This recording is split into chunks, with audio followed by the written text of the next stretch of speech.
Hello, good people. My name is Robert Winfree, and what you're about to listen to is a re-airing of an old show I used to host called Everyone Loves a Bad Guy.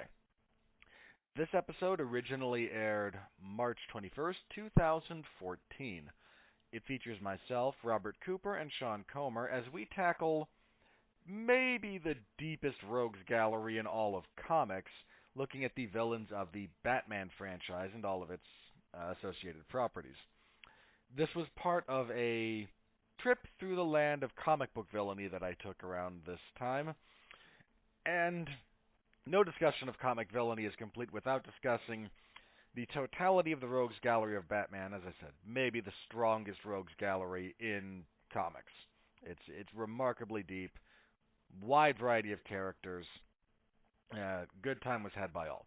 As I mentioned, this took place in 2014, so prior to Ben Affleck as Batman, so there will not be discussion of anything after that. We're just a little bit removed from the conclusion of Christopher Nolan's Dark Knight trilogy. So any other iterations of these characters post this the date aren't going to happen because they didn't exist yet. So please bear that in mind. This is being re-released here, I assume, in conjunction with the release of the Robert Pattinson starring The Batman, which will be the subject of a Damn You Hollywood, I am certain. So if you're interested in that, tune in for our thoughts there. The Joker, not a big point of discussion here. The Joker has his own episode that I think has already been re-aired. If not, it will be re-aired at some point in the future. This is more the rest of the Rogues Gallery, which is still a fascinating concoction of characters. So before we get into the show proper, let's pay a couple of bills. First sponsor of the evening, Amazon Music, a streaming catalog of over 70 million songs, and we here are offering you, well, Amazon's offering you, listeners of this show, a free 30 days to just go ham through their service. It's an incredible streaming service of music, the best in the internet, for my money. Now, I bring that up here because the music associated with Batman in film and video games and television has always been a major component of its success. And on Amazon Music, you can find any of the themes that you'd like to play around with, any of that stuff. It's all there. AmazonMusic.com. If you are interested in this service, get AmazonMusic.com/W2M Network. Let them know that we're the ones that sent you there. That helps you. No, that helps them, helps us, and you get a free 30 days of the Amazon Music service. Great stuff. If you don't want to type that into your search bar, there is a link in the description below the podcast. Also, sponsoring us for this particular episode, Grammarly.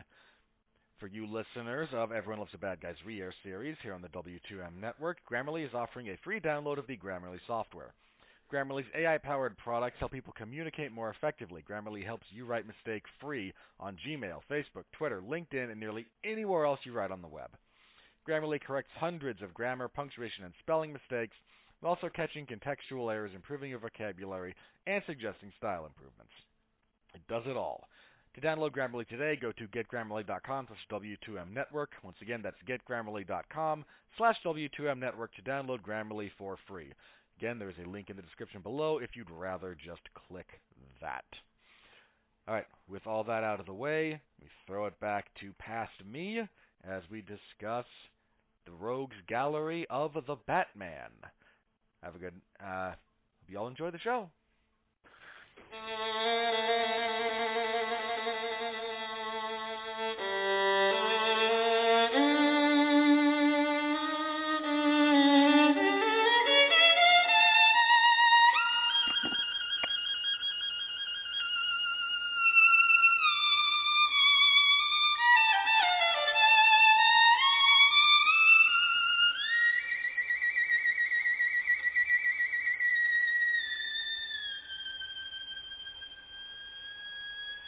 When the devil is too busy and death a bit too much, they call on me by name, you see, for my special touch. To the gentlemen, I'm misfortune.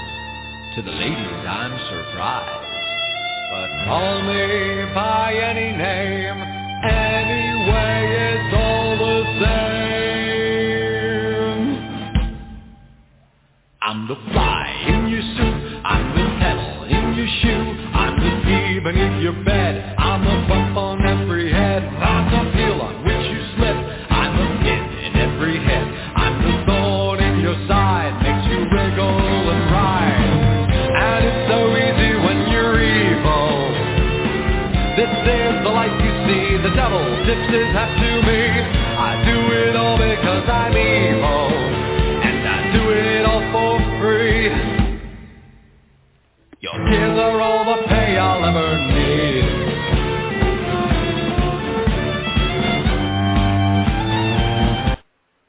All right, ladies and gentlemen, boys and girls, children of all ages, I'd like to thank you, whether you're listening live or clicked the download button or found it on Blog Talk or however you came to us. Thank you for joining us here on Everyone Loves a Bad Guy. I am your host, the incomparable authority on evil, Mr. Robert Winfree. Hope everybody's doing all right. And again, thanks for joining us. Now, for those of you who've been following along for a while, the last several weeks here on Everyone Loves a Bad Guy have been dedicated to comic book villains. And at this point, I'm up to my waist. I've waited so far that, there's no difference between going forward and going back anymore. So I'm pressing on. I'm going forward with this. And we already covered the Joker. I had Mark Radulich on here for that particular show. But we, here at the show, I very specifically left off every other Batman villain. The rest of them, it was just me and Mark. We talked about the Joker for 2 hours. Great. It's a great show. Find it in the archives or find it in the archives on Blog Talk or on iTunes or however you choose to find it. But everyone else kind of got put to the side, and it was just the Joker. And now it's time for everyone else. That's right, ladies and gentlemen, the collective tonnage of quite possibly the deepest rogues gallery in comic books is about to come crashing down on you via this audio podcast. I hope you're prepared, and I hope you have an umbrella, preferably one that doesn't shoot things. The Penguin. What a joke. But we'll get to him later. All right, I'm not alone. I've got a couple of guests.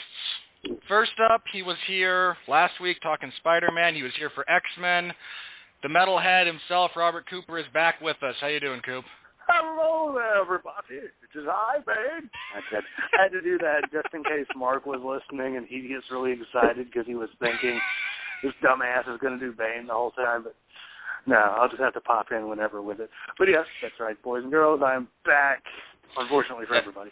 But that's right, yeah. I love Batman and comic books, and Batman's probably my favorite superhero ever, and his villains have a lot of really interesting psychological problems. And well, I'm not an expert in the psychological field by any means. It's still pretty awesome to wax psychologically going. So yeah, I'm here. The only thing that suffers is my plug section, because you take like 10 minutes. So that was last night, where I took literally 10 minutes because we had nothing to do but commentate a NCAA basketball game. I'm sorry. There was that and, sports.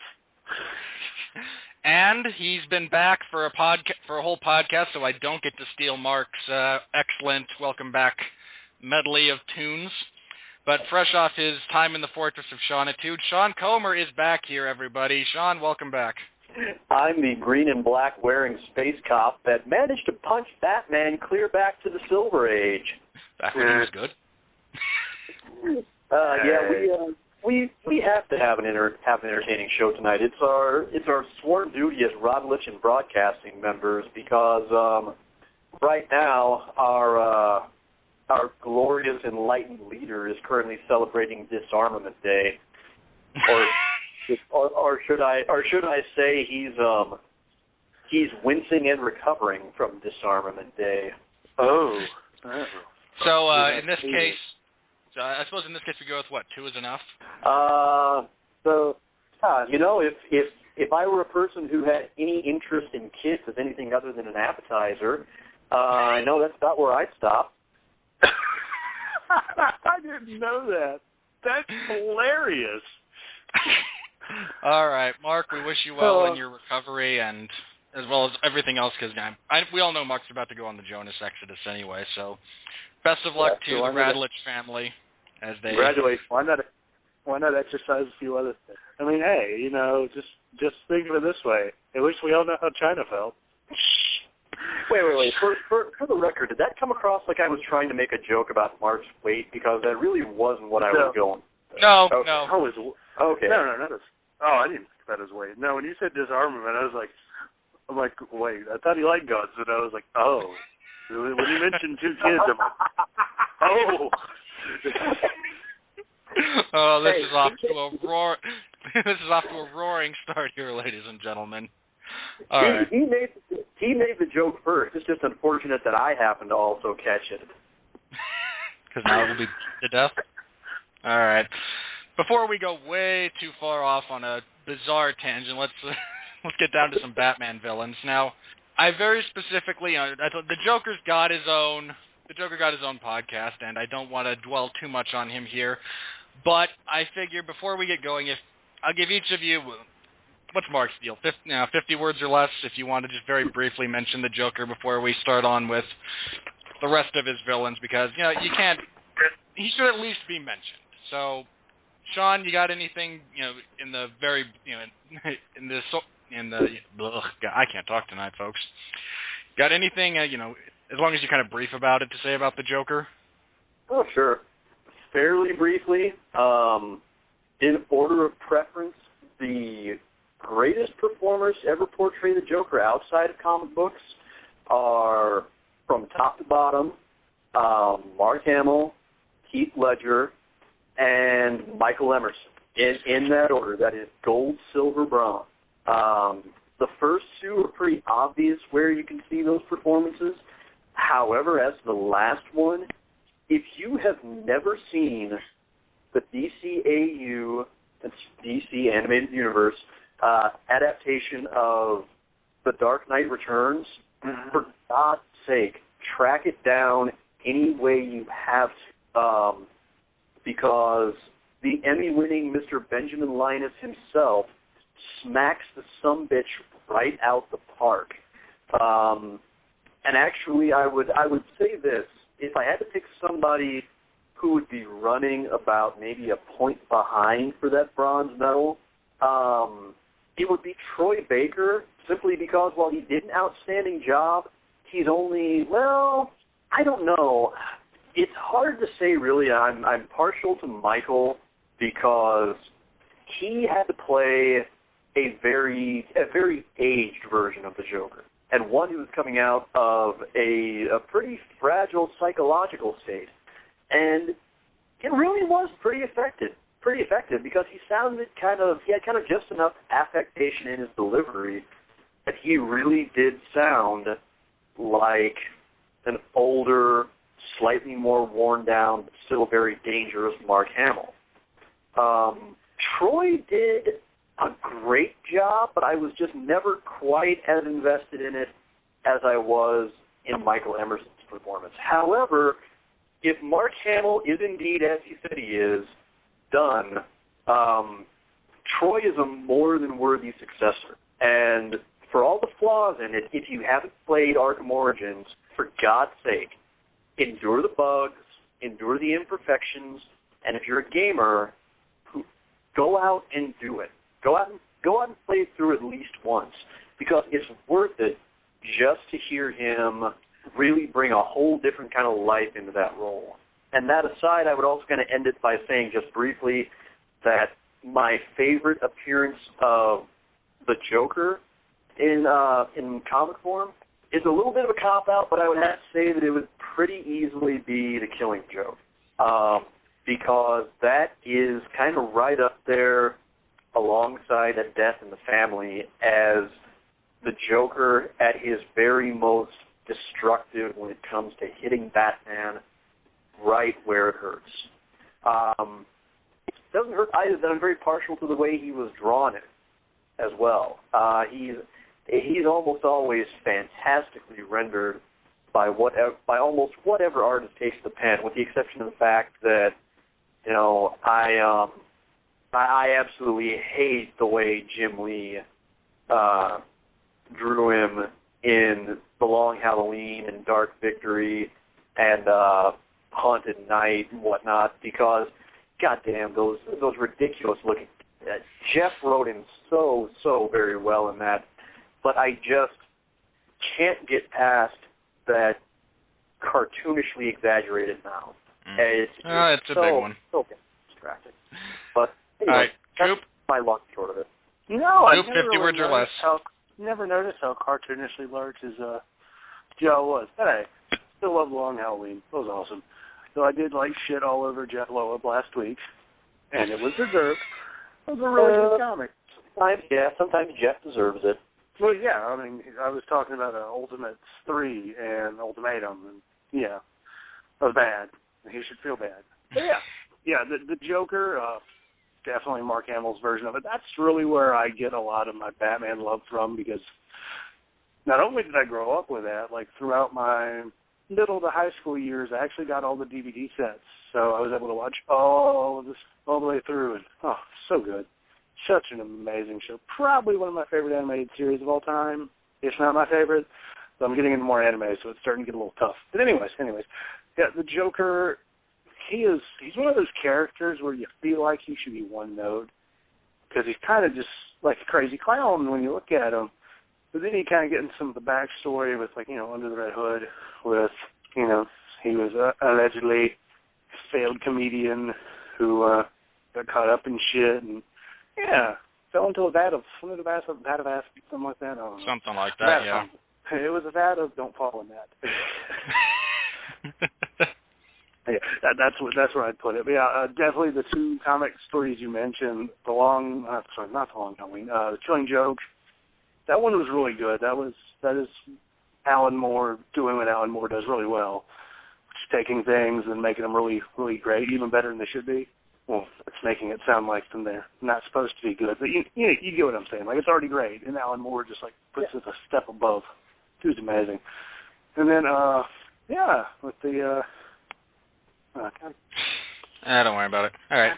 So moving on from the Joker, who we all kind of agree, I know Pat Mullen's out there going, stop talking about the Joker. He never beat Batman. He's clearly not the best comic villain of all time. But we're moving on to the rest of the Rogues Gallery here, and I want to start with, You got close. Ironically enough, I flipped a coin, and I came up with Two-Face to start things off for us tonight. So Sean, I want to start with you. Harvey Dent, the poor bastard, just such a tragic figure. Whatever version of him you go with the exception of Tommy Lee Jones doing just... I enjoyed that movie, and I get a kick out of his performance because it's so ludicrous. But objectively speaking, it's another one of those performances that just kind of messes with the integrity of the character. But just let's start with Two-Face, Sean. So where do you go with Gotham's? We lost Sean for the moment. All right, so Coop, let's go with you then. Oh boy. Okay, Two-Face. Two-Face is a really, really interesting character. You could look at him as, the way that they portrayed him in, The Dark Knight was really well done. Either die here or live long enough to see yourself become a villain, and that's really like how he just turns out quite often. Like in almost all the stories, he starts out with this really, really good, really righteous, force for good in a city like Gotham, and just totally gets wasted by acid really, really, really fast. I think it was acid. I'm pretty sure it was the same stuff that Joker fell into. Well, sort of. Yeah. I believe the accepted kind of origin for Two-Face is he was prosecuting, I believe, Carmine Falcone, some big mobster who managed to smuggle acid in, and in the middle of him being cross-examined by Dent, he throws acid at him, and it wrecks half his face. Yeah, which I actually think is funny, because I just kind of thought of, I guess it's a good thing that Batman does wear a mask, because with Dent, he put a face on the justice of the, like a real face, a real person you could get to on the justice in Gotham, and then we saw what happened to him. Like, Gotham is such a fucking shithole that no matter, unless it's some crazy, psychologically scarred giant 9-year-old in a bat costume, pretty much anybody who comes in and tries to save the city is going to end up just being another member of the hell of a society that Gotham is. That's kind of how I see Harvey as. Maybe he's really just a testament to how awful Gotham is, because he's one of the few people that actually tried to do something positive, and he ended up with half a face. Yeah. All right, Sean's back with us. So, Sean, just kind of your thoughts on Two-Face. Live, everybody. Live. Yeah. My thoughts on Two-Face. I actually haven't been a comic reader really all that long. And one of the interesting things that I learned very early on was from my good friend Cole Marintek, who is a very devout DC fan and a very impassioned and opinionated one, both about the things he loves and the things that he hates. And one of the things that Cole explained to me at one point, I think it was Cole, it was either Cole or it was 411 Mania's Jeremy Thomas, one or the other, explained to me that apparently there is a publicly acknowledged DC edict that no one in the Bat family is ever allowed to have a happy personal. It is one of those books in which you are guaranteed that you are practically never, ever, ever going to get anything really resembling a happy ending. There's always going to be a bittersweet note that's always going to be much more bitter than sweet. And it's also been acknowledged throughout that Batman tends to hold, Batman/Bruce Wayne obviously, tends to hold two events in his history really more personally than any other as being failures that he can never completely escape.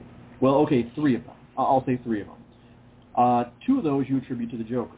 You attribute, number one, Joker paralyzing Barbara Gordon and taking the role of Batgirl away from her, even though she eventually became Oracle until DC healed her broken back because shut up. The other is the death of Jason Todd, which DC also actually kind of undid, but they kind of did this one right because they did it strictly as a way to continue fucking with Batman. And the third was Harvey Dent becoming Two-Face, because Harvey, depending on which continuity you read, and I'm not going to go over the infinite Earths of DC continuity. Yeah, let's avoid that.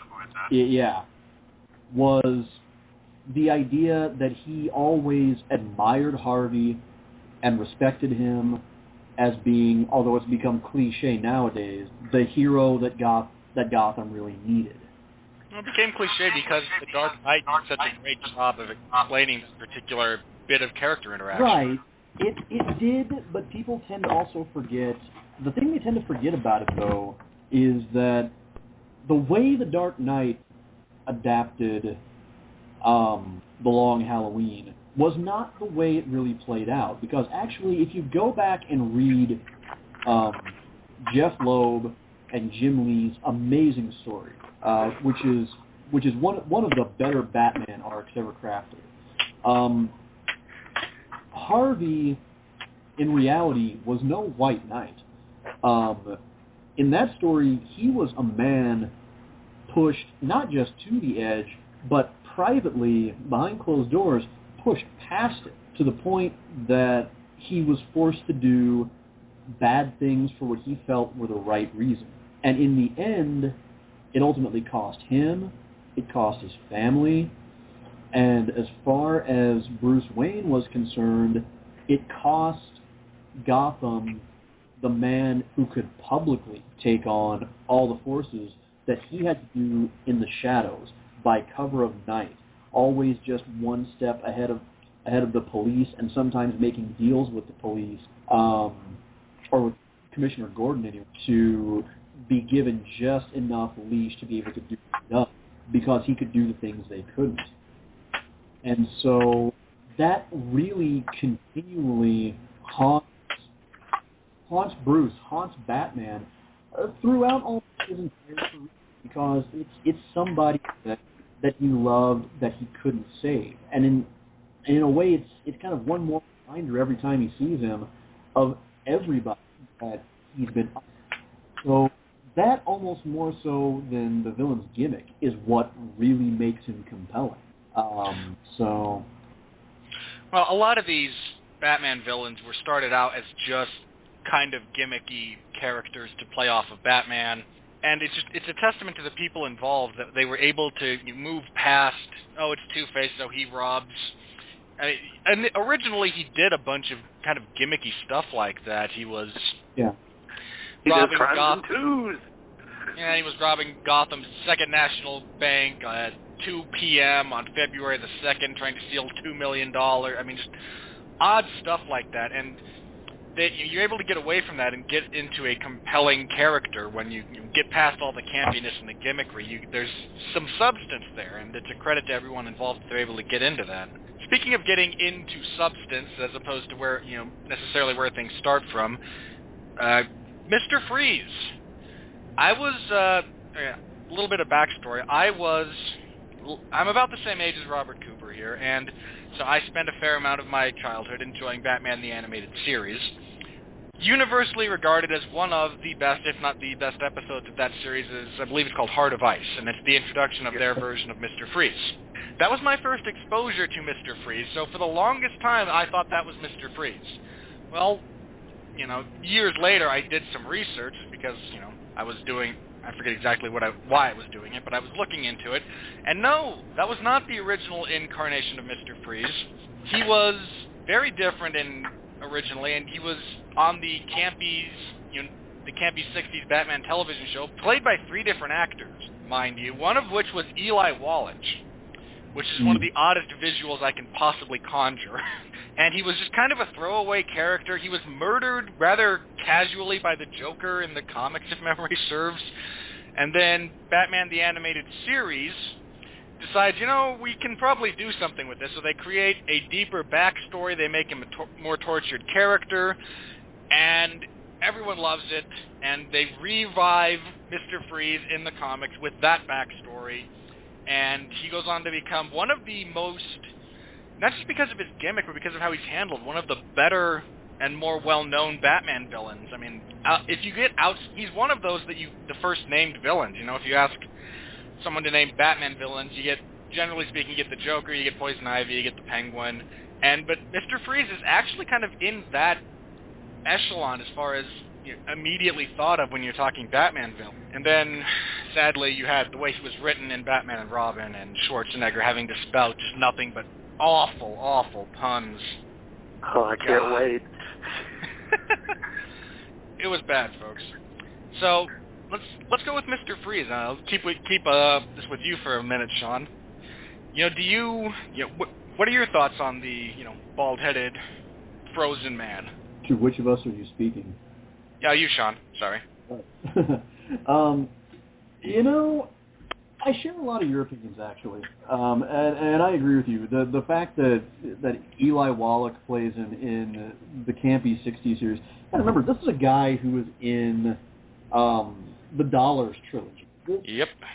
Yeah. He was the ugly. Yeah, this man played a deadly, deadly gunslinger. And actually, we were talking before the show, and I made the mistake of kind of transposing who played which villain, and I at first tried to tell Mr. Winfree that it was Vincent Price who played Mr. Freeze. And even after he corrected me, I still said, think about just how fucking awesome that would have been if instead of Head, they would have let Price play Freeze. You can't tell me that wouldn't have been just straight up amazeballs. But anyway, getting back to the point. I'm not always a big fan of villains being given a sympathetic backstory, because sometimes I think that if you do it with the wrong villain, that becomes forced really, really. But in this case, I think back to playing Batman Arkham City, and the fact that of this wide breadth of Batman villains that you encounter throughout the game, from Joker, Penguin, and Two-Face to the Mad Hatter, Deadshot, Hush, and Mr. Zsasz, Freeze is the only one with whom Batman kind of reaches an uneasy truce, and they part kind of somewhat on respectful terms.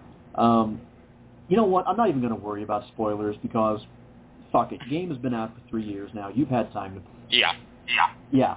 In the end, Freeze actually tries to double-cross Batman after Batman has come to him seeking a cure for the disease with which Joker has infected both the Dark Knight and purportedly the rest of Gotham. And Freeze tries to double-cross him, claiming that he only cares about finding a cure for his wife, who Joker has kidnapped. And after they have one of... Actually, no, I'll go ahead and come right out and say it.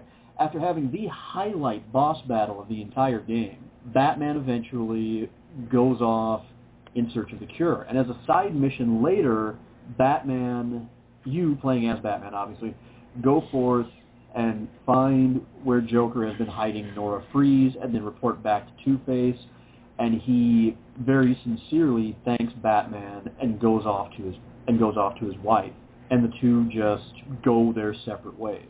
I like that. I like that because if you go off of the story that Heart of Ice established in the animated series, and that supposedly the upcoming Batman Arkham Origins DLC, Cold Cold Heart, is going to deliver, Batman always really does sympathize with Victor. He always does feel for him and understand that, again, kind of like I mentioned with Harvey Dent, he's doing bad things for what he sees as good reasons. And occasionally, yes, he's displaying a very vicious, vindictive, murderous. But ultimately, he's doing it to people that he feels deserve it, or anybody that just happens to be standing in the way of him saving the life of his loved one. And I think we've all got one person like that in our life about whom we could say that. About whom we could say,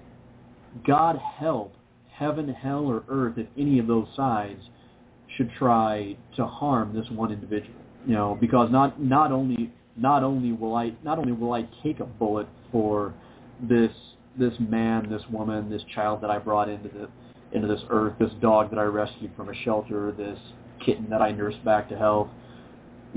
Not only will I take a bullet, I'll dish out 4 of my own. So it's understandable. And it makes it a very kind of uneasy, unpredictable dynamic that gives you a lot of directions you can go in as far as the story is.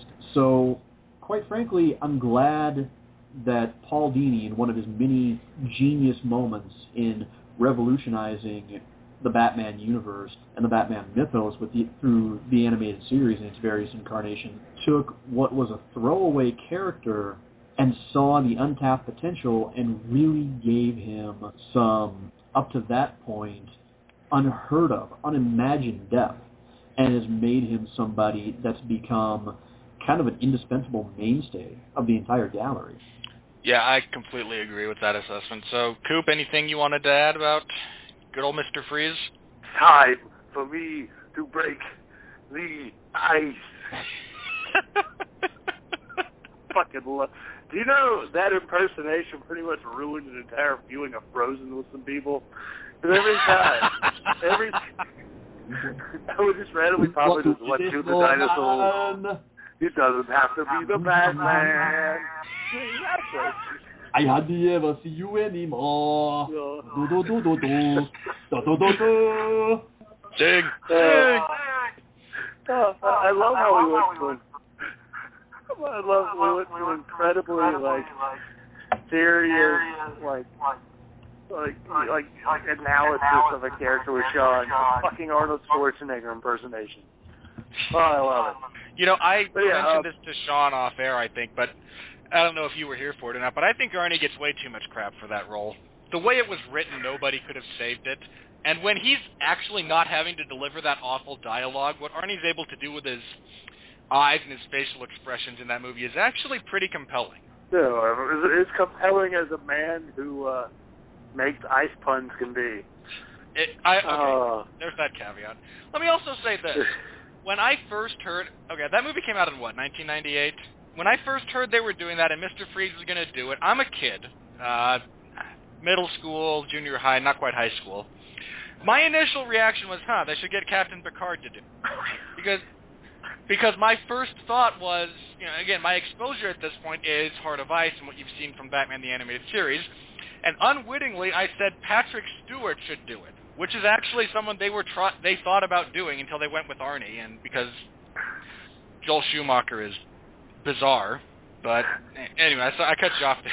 But that would be actually, if you were to treat the character seriously, I think you could do a lot worse than Patrick Stewart. Oh, I'm just imagining Patrick Stewart trying to deliver what killed the Oh, dinosaur. God. Number one, what killed the dinosaur? Rising. Oh, yeah. He deserves it. Yeah. Okay. Yeah, That's something you're going to hear a lot. He deserves better. Yes. Oh, God, the cat's trying to get in the room. Anyways, yeah, Heart of Ice was my introduction to the character, and just like pretty much everybody that came into Batman after Heart of Ice, I just always assumed he was a character that was, had a lot of depth to him and had a lot of understandable motivation, and for the most part was, pretty interesting, look at a man who's just trying to save a loved one. But, yeah, apparently before that he was just a guy with a cold gun. Well, I believe he was, killed by the Joker in, a throwaway scene in the comics. Well, I mean, hey, that was, pretty much that was Crisis on Infinite Earths right there. I'm kidding. Crisis on Infinite Earths at all. But, still, I had to throw that in there. But, yeah, I mean, he was nothing special, but, Paul Dini, that dude is the boss. The fuck was it? God damn it, cat. Sorry. But, that dude, he should write, at least a Batman story a year. Just let him do something. As long as you make it in continuity, it's going to be good. I can probably guarantee it. Sure, there were a few turds in the Batman animated series, like Critters. Oh, I think it was Critters. The one where they were on the farm. That was bad. Batman in the Daylight. That one was bad. I'm the only one that remembers it. But yeah, Mr. Freeze, he's awesome. And Arkham City, he was great. That wasn't that the stealth boss battle? Sort of, yeah. Kind of. Yeah. You couldn't attack him directly. You had to get him from behind when he wasn't looking. And however you managed to land a hit on him, be it you hit him with a smoke grenade, or you came up from under the grating, or you dove on him from a floor up. However you did it, you couldn't do it again. He blocked that line of attacks. You had to adapt. Yeah. Yeah. That was one of my favorite battles, because it was just so well done. It was really different. I mean, that game was something else. Every time I go to my buddy's house, I just sit down for at least a good 20 minutes just playing combat missions. Nothing makes my day happier than punching the shit out of thugs as Batman. And it's a good feeling. Oh, it's so good, especially after you've played a stupid amount. You're just I could just do it, without even thinking. Yeah, it's Mr. Freeze. It is kind of it's a good character. I mean, that's the hell we're going to be here all day if we keep going in this in depth. We got to have 20 characters left, right?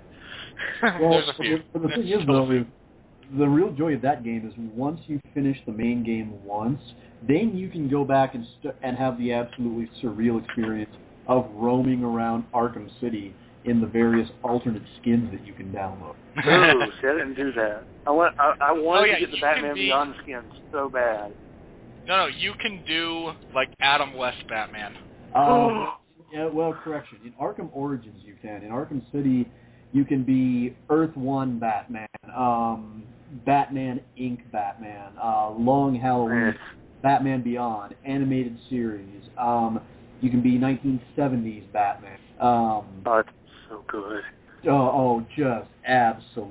Just absolutely tons of them, and it's so much fun to go around this so beautifully detailed and rendered environment that's so grimy and gritty, and doing it in the animated series costume. Voice. So. Oh, it's so good. Speaking of Batman Beyond, y'all remember how Mr. Freeze was portrayed in that, or when he was a fucking he was a head. Yes. That was No, he wasn't. He was not a head. He was a head on. I thought he was a robot spider head. That wasn't Batman Beyond. Hang on, I will find the correct version. Yeah, that was a Batman, but in Batman Beyond, no, he had been, I believe, cryogenically frozen. Like Walt Disney. Yeah, we'll go with that. And now, God help me, I cannot get Arnie singing "Do You Want to Build a Snow?" Do you want to kill the Batman? It doesn't have to be the Batman. I walked around just singing that for 3 hours after I saw that. I'm pretty sure I was annoying to everybody in my house. Well, it's a common term. It's the New Adventures of Batman, wherein he's the head on a robot body. That's what it was. I knew it was after the. I know it was after the. Well, he actually got a pretty good redesign. Some of the redesigns, but his was actually really well done. When we get to Scarecrow, I'll talk about that redesign. Oh. Well, let's talk about Scarecrow then. If we're all done talking about Freeze. Ooh. Yeah. Who's gonna start? You want me to start? Yeah, go ahead, Coop. Yeah. Okay. Yeah, Scarecrow. I don't have like a huge like experience reading any comics with Scarecrow. Like, I always tend to come across him in a lot of games and a lot of the movies and stuff, because when he's usually involved, it becomes very, it usually becomes either a dreamscape or a nightmare, and I must say, he's probably one of the best designed characters in terms of, like, the designs they keep making with him. Like, the one they had in the Arkham games was terrifying. Like, it made me want to crap my pants a few times. That was really scary with the little needle fingers with the serum in them and the hood with the gas mask. Oh, it's terrifying. And then you get to the new Batman Adventures. That one was so good looking. Wasn't he like a mix of like a Southern preacher and a hangman or something?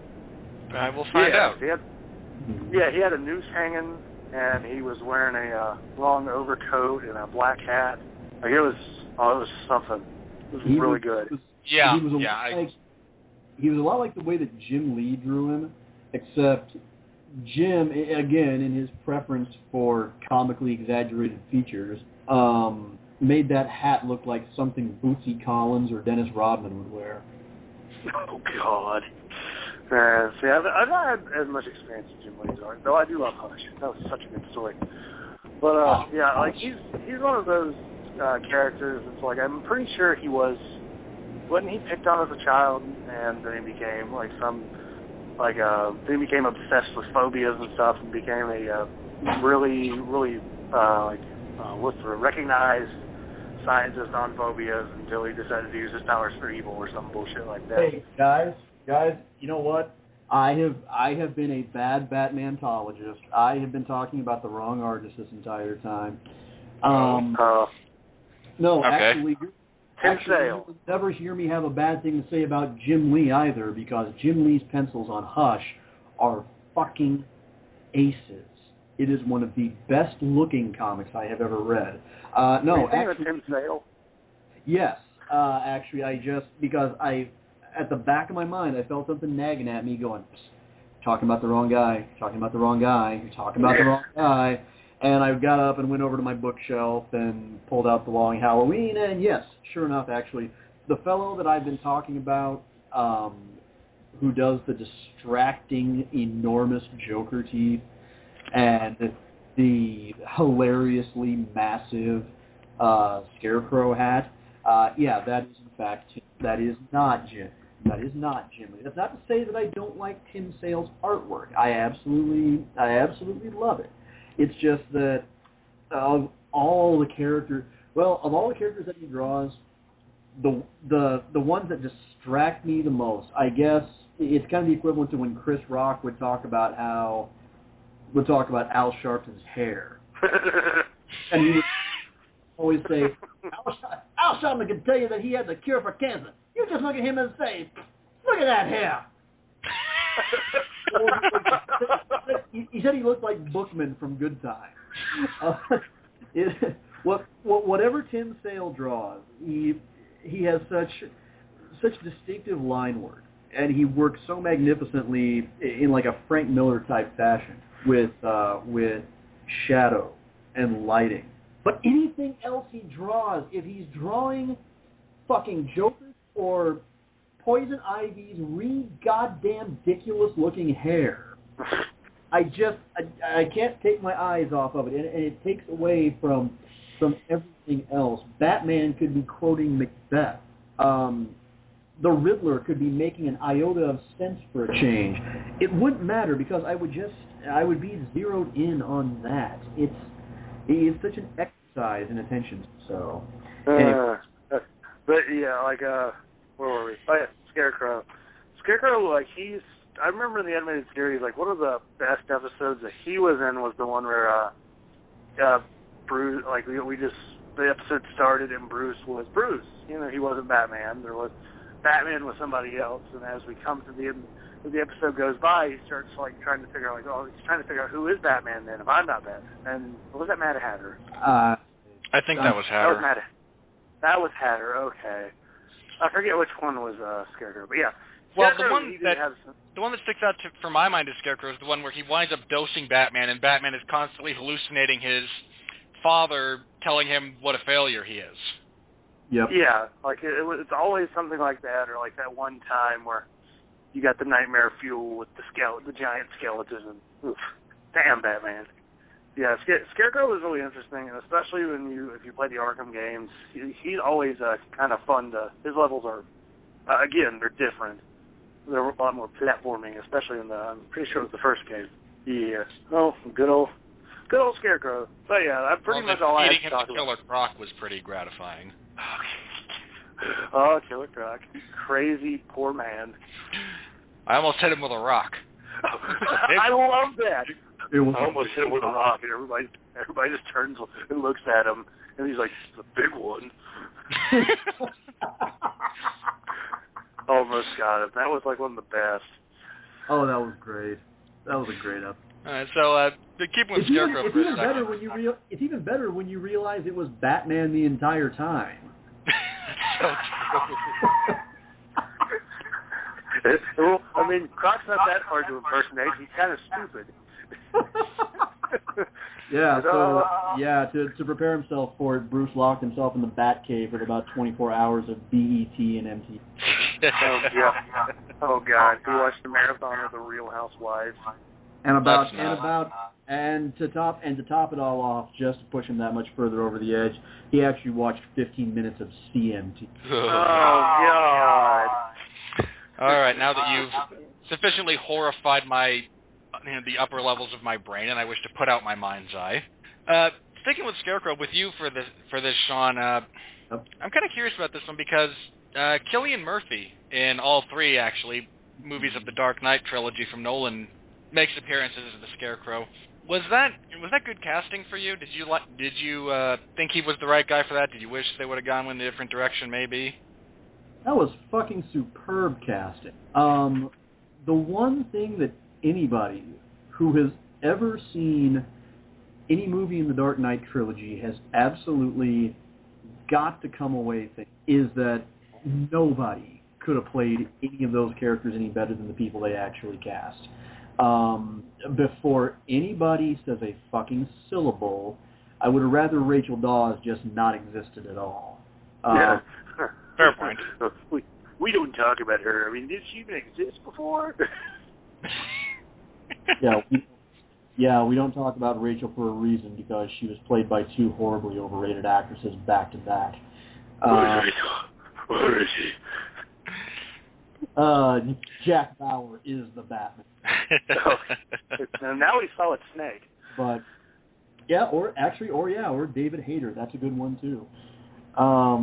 But no, I actually thought that Cillian Murphy being cast as Jonathan Crane was absolutely letter perfect, and Cillian did it the way he does every sociopathic role he plays, with creepy but absolutely unassuming calm.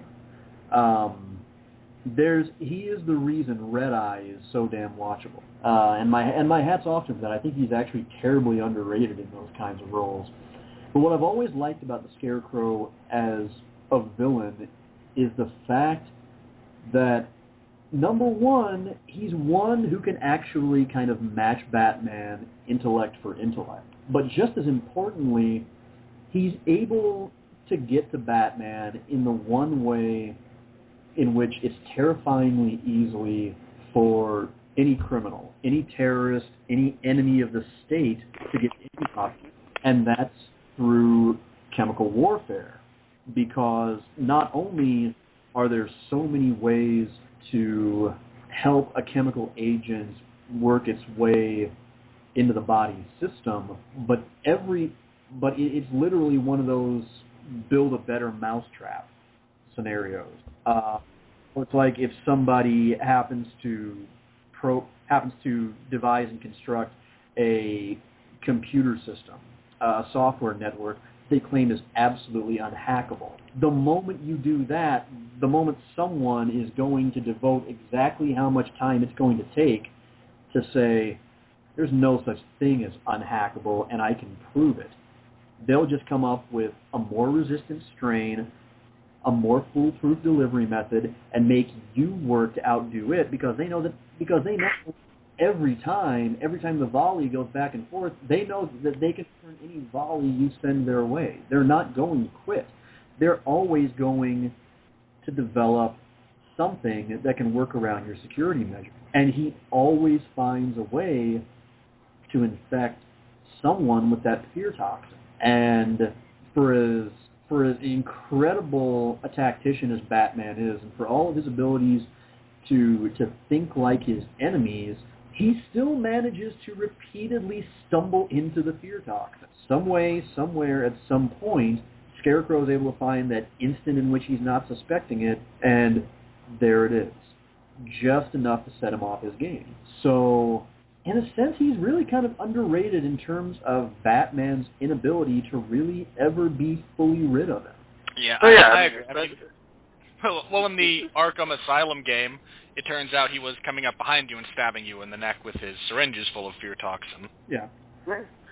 Which I is mean, one of as long the as somebody visuals. gets When I was playing that game, and you know something's up with Scarecrow and those weird levels, and then you get this brief flash away and you see like Scarecrow. You get back to the real world and you see Scarecrow has jammed all of these syringes into Batman's side and is pumping him full of this stuff, and it's a really kind of odd like flash, see it, flash, go back to the next scene, and it just kind of leaves you a little unsettled. He's like a goddamn Silent Hill monster is what he is. Oh, Pyramid Head. It's raping time. Yeah, I mean, as long as the fear toxin, like Jonathan Crane, I see him almost as like Batman. As long as somebody gets a hold of the mantle, gets a hold of, what makes him him, well, I guess what makes Batman Batman is childhood trauma. As long as somebody gets a hold of that, like, toxin, like, I see Scarecrow being one of those characters that, like, never will leave. What is just Batman? All right, down the hall. I think some company is overdue. I've started talking to the pictures on the wall. Okay, enough of that. We're gonna sweep the city with poison ivy and then get the diamonds now. Stop. Do you want to kill the Batman? He doesn't have to be the Batman. Yeah, we're going to turn that into that is somehow going to spread and infect the rest of the world. Oh, somebody's already done one, but yeah. I think you could do better. Well, since we keep kind of bringing that up, let's move on to Poison Ivy then, because she was also in Batman and Robin. So, nom scenery. Everyone was chewing scenery in that film. It's not true. Poor Casadano. That poor guy. But so anyway, Sean, let's go with you for Poison Ivy. I mean, that was another character who was kind of resuscitated by Batman the Animated Series. Oh God, was she? She was pretty much a nothing of a Silver Age villain, really. And then Paul Dini just kind of got this wild hair up his butt at some point that he was getting tired of futzing around with Penguin and Two-Face and Joker and Catwoman and all the names among names, and decided that he really wanted to challenge himself by seeing what he could do with kind of the JV squad. And I don't know, it's hard for me to really say what it was about her that really caught on so well. I think part of it was the fact that the animated series as a whole was able to be as, at the same time, both bleak and shadowy as the comics had become by that point, but also they were still within the lines enough that they were able to be kid-friendly and that they weren't going to frighten off younger audiences, or more importantly, they weren't going to frighten off parents from letting their kids watch it. And Poison Ivy was another example because in that case, you've got a villainess who was just vivacious enough, just enough of a vixen to really carry off that character. And by the way, might I say, you never really see the Jim Lee version of her quite the same way until you have fallen in love with and dated a curvaceous, painfully sexy redhead yourself. That's all there is to it. Full stop. Right there. But managed to also keep her very, very compelling and interesting and gripping to watch and listen to, and just that potent enough, fascinating combination of delightfully psychotic sociopath who actually genuinely really believes in her own line, in what she's doing, but so one who's very easy on the eyes too, kind of like a lot of animated characters, almost disturbingly so. And that really kind of translated over into the comic books, where she was treated fairly simply and got a bit of a renaissance there of her. All right, well, Coop, I want to kind of go over to you since there will be no more "Do you want to build a snowman, please?" because Jason Teasley is listening and he was annoyed that he was not invited if we're going to be doing "Do you want to build a snowman" parodies.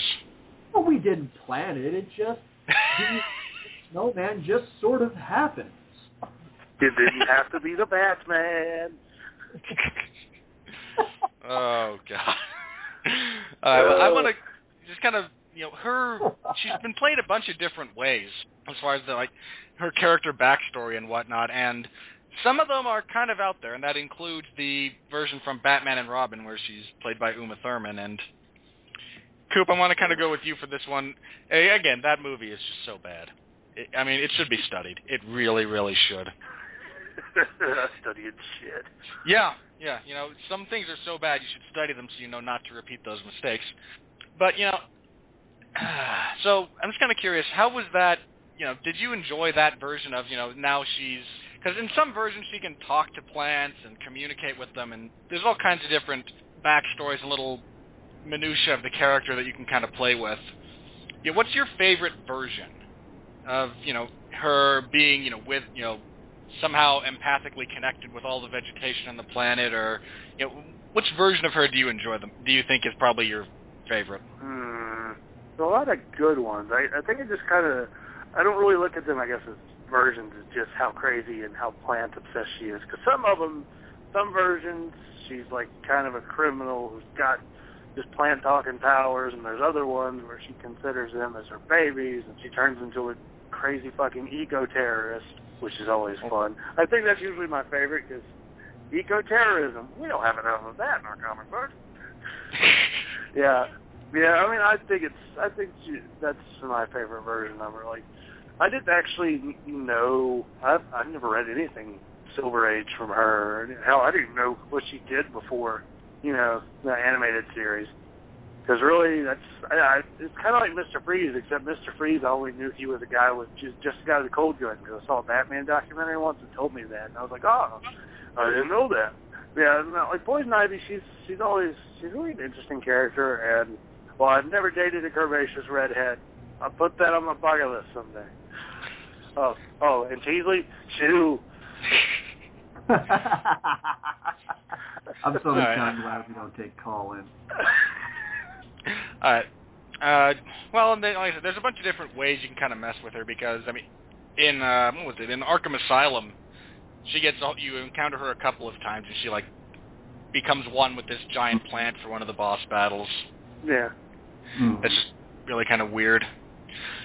But not a. I think she's got character. 3 knobs. Like, you got the crazy knob, the sexy knob, and the plant knob. You just kind of gotta see how far you're gonna turn one of them. I feel like that's almost how she is. She's got a few knobs, and different iterations, just kind of twist the knob one way or the other. That's a good way to put it. Well, let's round out Batman and Robin so we never have to discuss it again. But the other guy they had the worst version of Bane conceivable. That is absolutely what awful. it boiled down to. Grunt, grunt, grunt, groan. Yeah, and it was awful. It was absolute an absolute abomination from a character that's supposed to be awesome.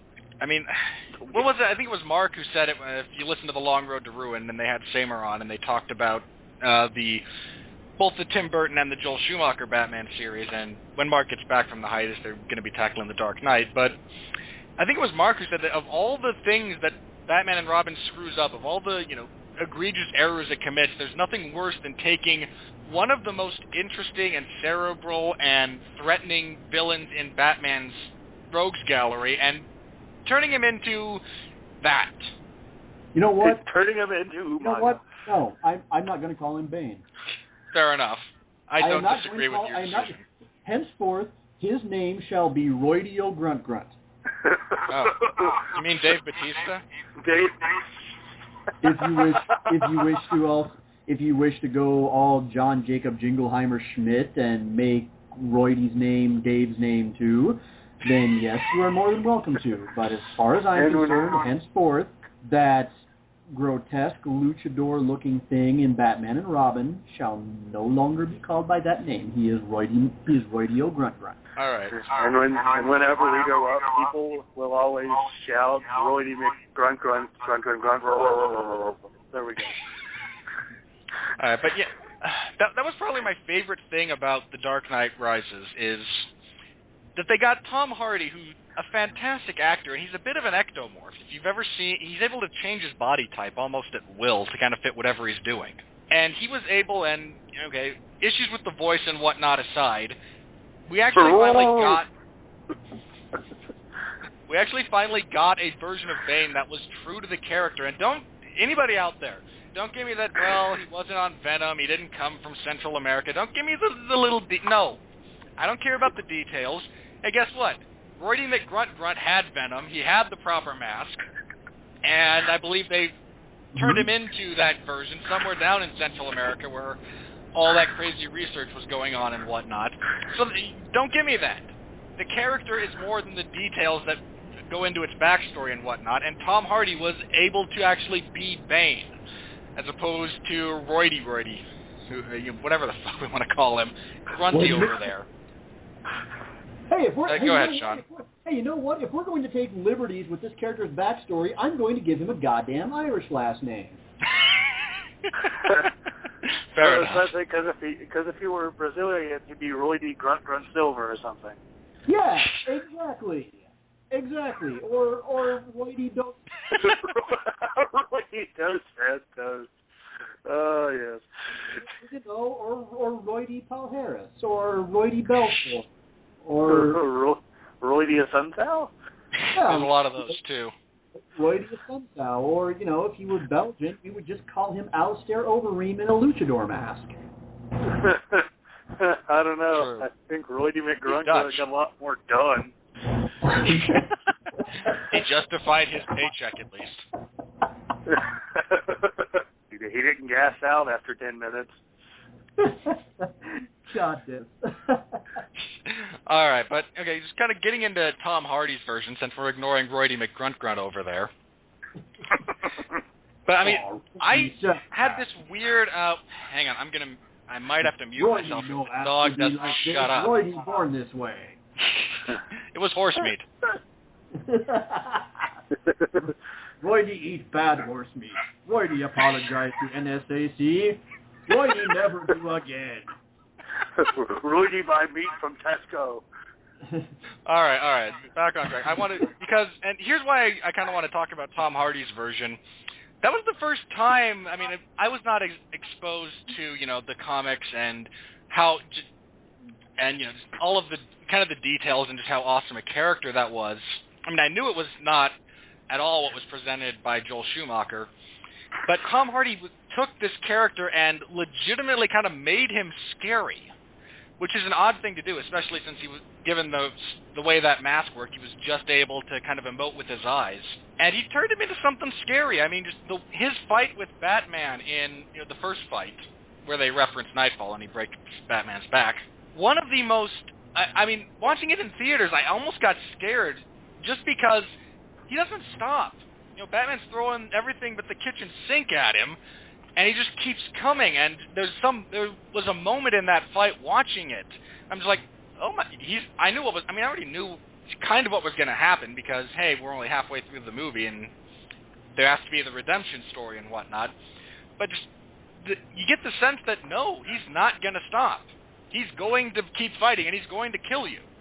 And there's just something absolutely terrifying about that kind of relentless determination. I mean, am I off, Sean? You know, was that the sense you got? Am I alone here? Am I one man unto myself? No, you're not off at all. And in fact, that's what made it so enjoyable, was the fact that, look, anybody out there who remembers or has even heard anything significant explaining the plot of the Batman Nightfall story arc understands that it's not like Bane one day just decided, you know what, I have come here to break a DC superhero's back and chew bubblegum. And I don't have any room on this costume for pockets to hold change to buy the bubblegum, so I'm just going to go break his back. And no, it was actually much more tactical than that. What he did, being the master strategist, thank you. The master strategist that he is, he engineered a full-on prison riot and breakout in which Batman then had to spend months working and battling himself quite literally to the point of exhaustion, past the point of exhaustion, just to round up every criminal that had been sprung free into Gotham City. And then at that point, when Batman was worn down, vulnerable, arguably at his weakest, that was when Bane struck. That was when he tracked down Batman and broke his back with the backbreaker that now has to be imitated every time he appears in anything. Well, that was one of the things that I loved about the character was he figured out that Bruce Wayne was Batman. Yes. He deduced it. Nobody handed that information to him. He watched Batman and he figured it out. And very few people come to that conclusion on their own. You know, almost nobody is able to deduce it. The short list is Bane figured it out, Riddler figured it out. No, Riddler figured it out because he was in the Lazarus pool that Ra's al Ghul used, and Ra's al Ghul knew who Batman was. Okay, yeah, point on that one. No, Strange. Strange was the other one who did it. Figured it out. But also, the other thing was, this wasn't just really some random thing with Bane. Bane was tormented by dreams of a giant bat and came to study Batman and view him as the ruler of his realm, as the ruler of his own kingdom, and believed that he would know that the only way he would no longer be tormented by these nightmares and this obsession would be if he tracked Batman down and defeated him. It became a vendetta to him. It became immensely, immensely personal, and that doesn't come across in hardly anything else that ever features him. Actually, oddly enough, if I had an adaptation that really nailed down Bane a close second to how well The Dark Knight Rises did, it would actually Arkham Origins. Arkham Origins absolutely nailed it. They got the character totally, completely, 100% perfect. You couldn't really ask for it to be done much better than that. Right down to him bringing in this troop of Santa Priscan mercenaries and his right-hand man, Bird. Now, that is some loyalty to the comic that is surprising, really, considering some of the other flaws in the game. But it's both these things are examples that really, this is a character that could be so much more if the people who are trying to adapt his stories would just fucking pay attention to the way he was written in the first place. It's right there. Just do it that way. We're not going to be mad. We're not going to accuse you of plagiarism or anything. We're not going to accuse you of being unoriginal. Just depict the character somewhat close to the way he was supposed to be depicted. That's all we're asking. Just go. Go for it. Do it. No more Roydie McGrunt grunts. Oh, God. Yeah, that was... Well, the other thing with that is, that's actually one of the times that I think the animated series kind of fell short, was when they brought in Bane for an episode. And it was just one episode, and he wasn't... I mean, they did a lot right as far as, the character's design, but he was a mercenary who... what was it, Thorpe or Thorne? I think it was Rupert Thorne was the gangster that Batman could never quite take down. And he hires him to come in and take out Batman, and it almost felt like that was one of those issues where they felt they had to put Bane in the series, so we got Bane, but it didn't quite live up to what the character is supposed to be, in my estimation. I mean, Coop, you're a big fan of the series. Was his appearance there kind of a letdown for you, or were you just was this kind of a non-issue for you? I don't really remember it that well, which I guess really means that it was kind of a disappointing non-factor. I remember he showed up, but I don't remember anything really significant about his episode. It was just kind of like, oh, there's Bane. Yeah, I remember him. Yeah, well, didn't do much this time. Oh, well. Yeah, he was nothing really substantial. He was just there, which is a disappointment because, going to where Sean was talking about, like Nightfall and Vengeance of Bane, those were so good. And those just right there for the picking, and maybe they can't break Batman's back on television. I don't know. I would assume there's something like that in there, but... Can't break his back. We already blinded him once. We already uncovered his psychological torture. Jesus. You know what? If we're gonna make fun of Cripple, let's not go there. Let's just have Batman beat all the disabilities, all of them. It's true. He's mute. He is the Bat mute. That would be one, yes. Next week on Batman the Animated Series. How will Batman escape when the Mad Hatter hypnotizes him to believe that a cable guy? Because, again, as long as we're going with disabilities, we might as well throw in severe undiagnosed brain injury. Dear God.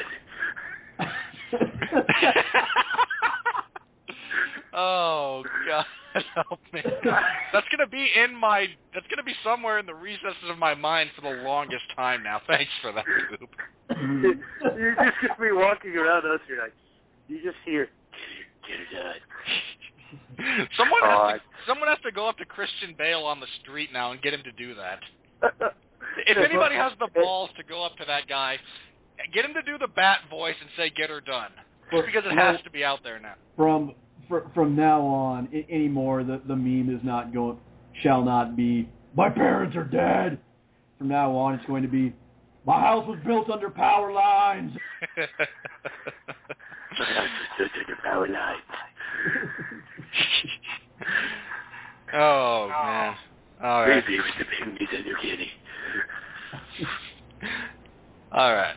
Let's get this back on track before we go any further down that particular rabbit hole. I mean, I could do Bane. Do you want to take a look at?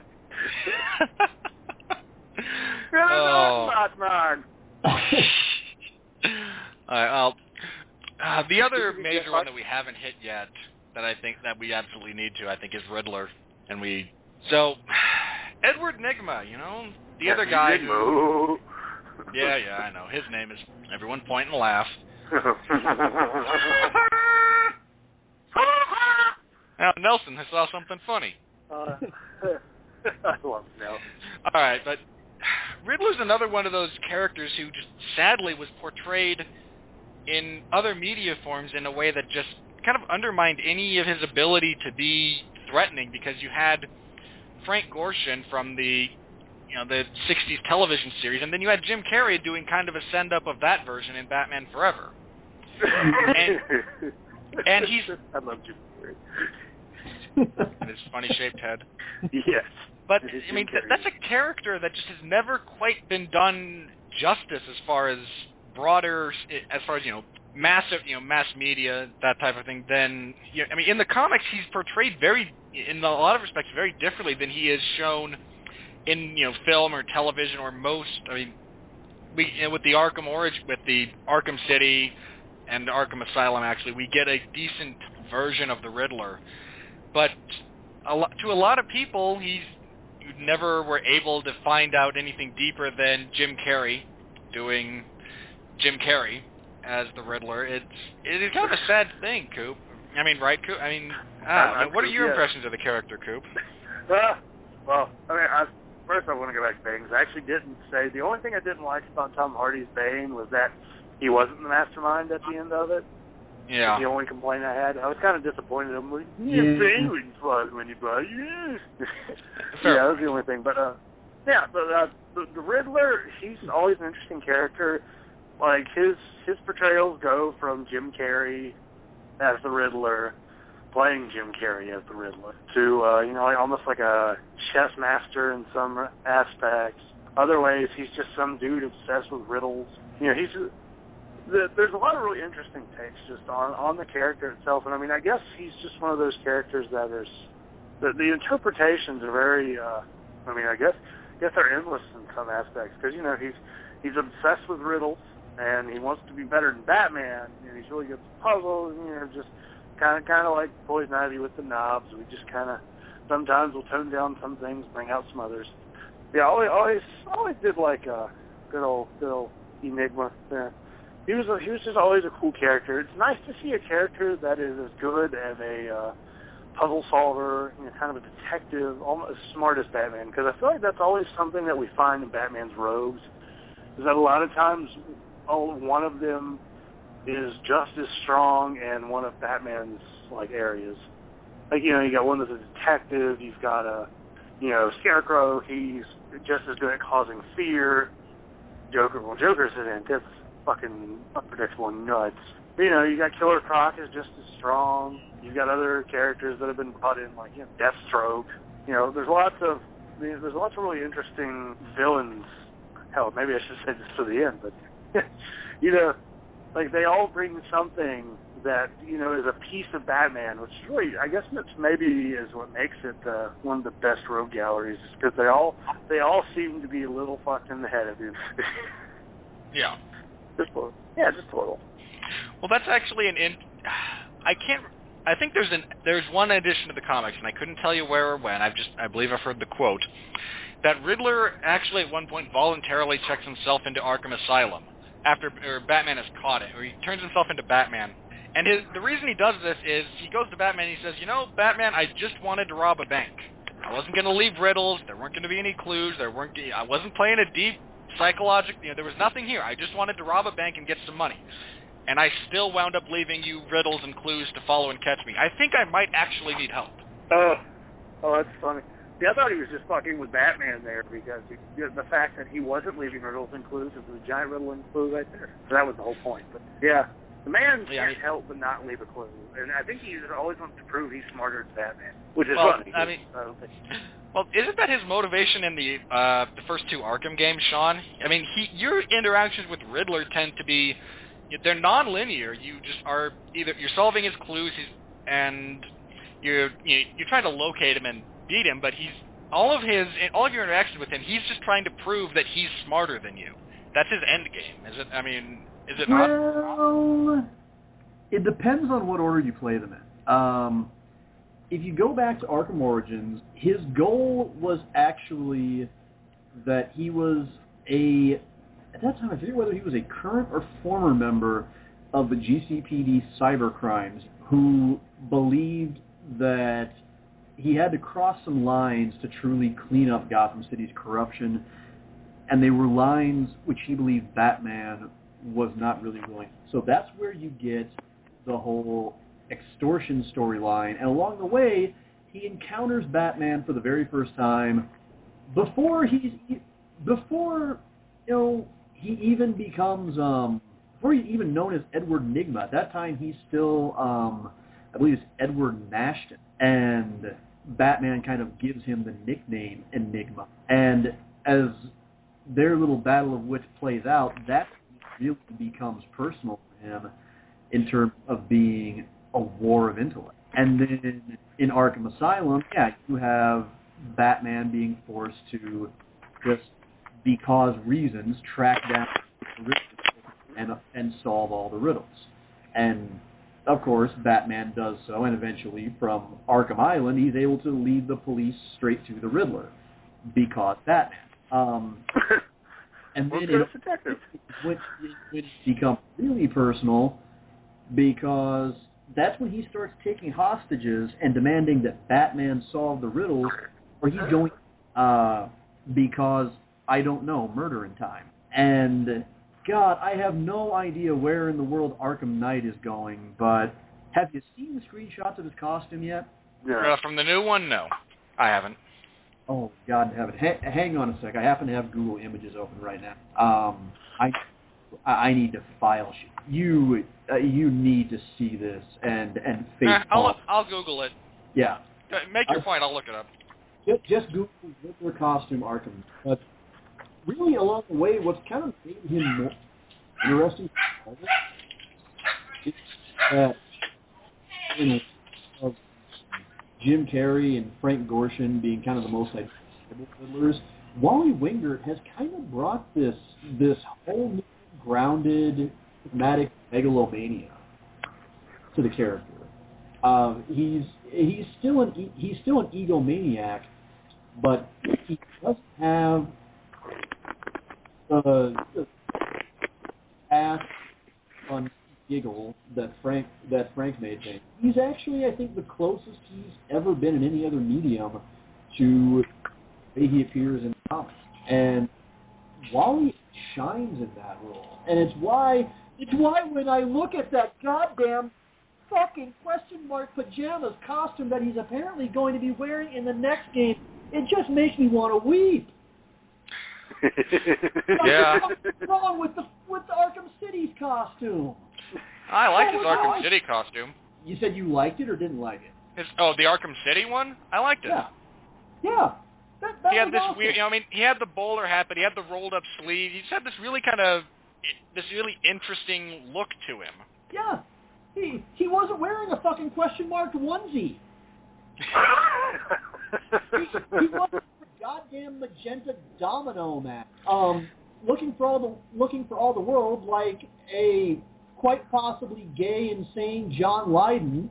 He actually still, he was a little over the top in being identifying maybe, but he still looked at least somewhat like a normal guy. This fucker looks like he's about ready to binge watch Orange is the New Black over a pint of Chunky Monkey. He looks like Friday night nothing to do Riddler.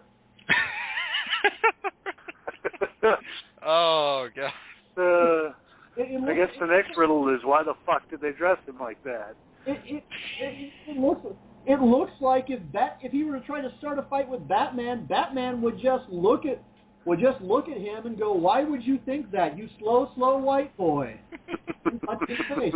That's. So was anybody wishing that we would have got Johnny Depp as the Riddler? Oh no. God. No. Oh God. Don't make. I will mute you. He could play Captain Jack just like he's been doing for the past 2. God damn it. No, don't get me started. No, you know what? Quite frankly, here you go. You want to give Johnny Depp something to do in a Batman movie? Here you go. If they ever decide to adapt Arkham Asylum into a movie, Johnny Depp can play Zaz. No, I'd be down with that. Mostly because you don't have to see him.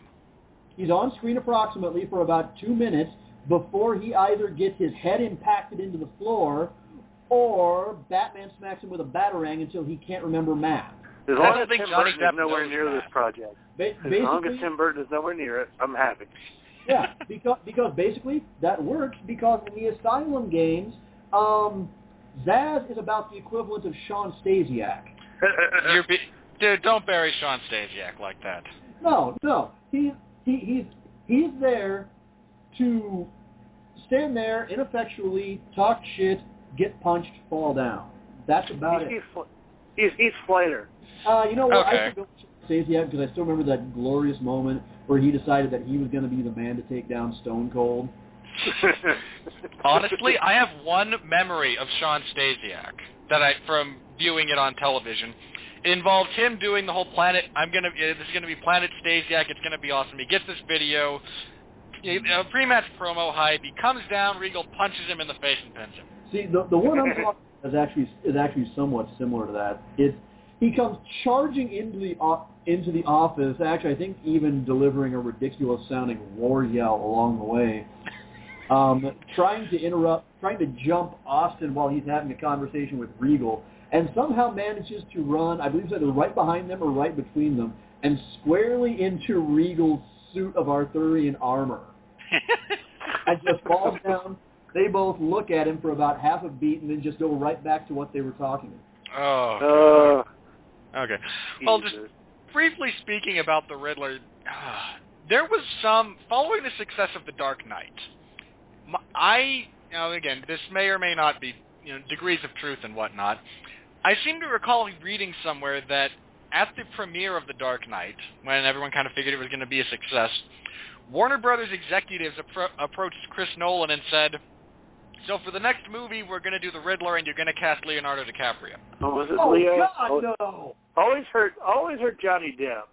Again, this is one of those things that probably changed more than once, along the way. But again, I heard their initial inclination was it's going to be Leonardo DiCaprio who's going to play the Riddler. Now, granted, Christopher Nolan's movie went on to make gobs of money, become probably the best superhero movie ever, the best comic book movie, superhero movie ever, at which point he told them to go fornicate with themselves and decided to do what he wanted to do with his vision of this franchise. Well, at least we know Leo wouldn't win an Oscar for that role. But the other one... You don't tell Christopher Nolan what to do. Christopher Nolan tells you what he is going to do, in no uncertain terms. To your mother.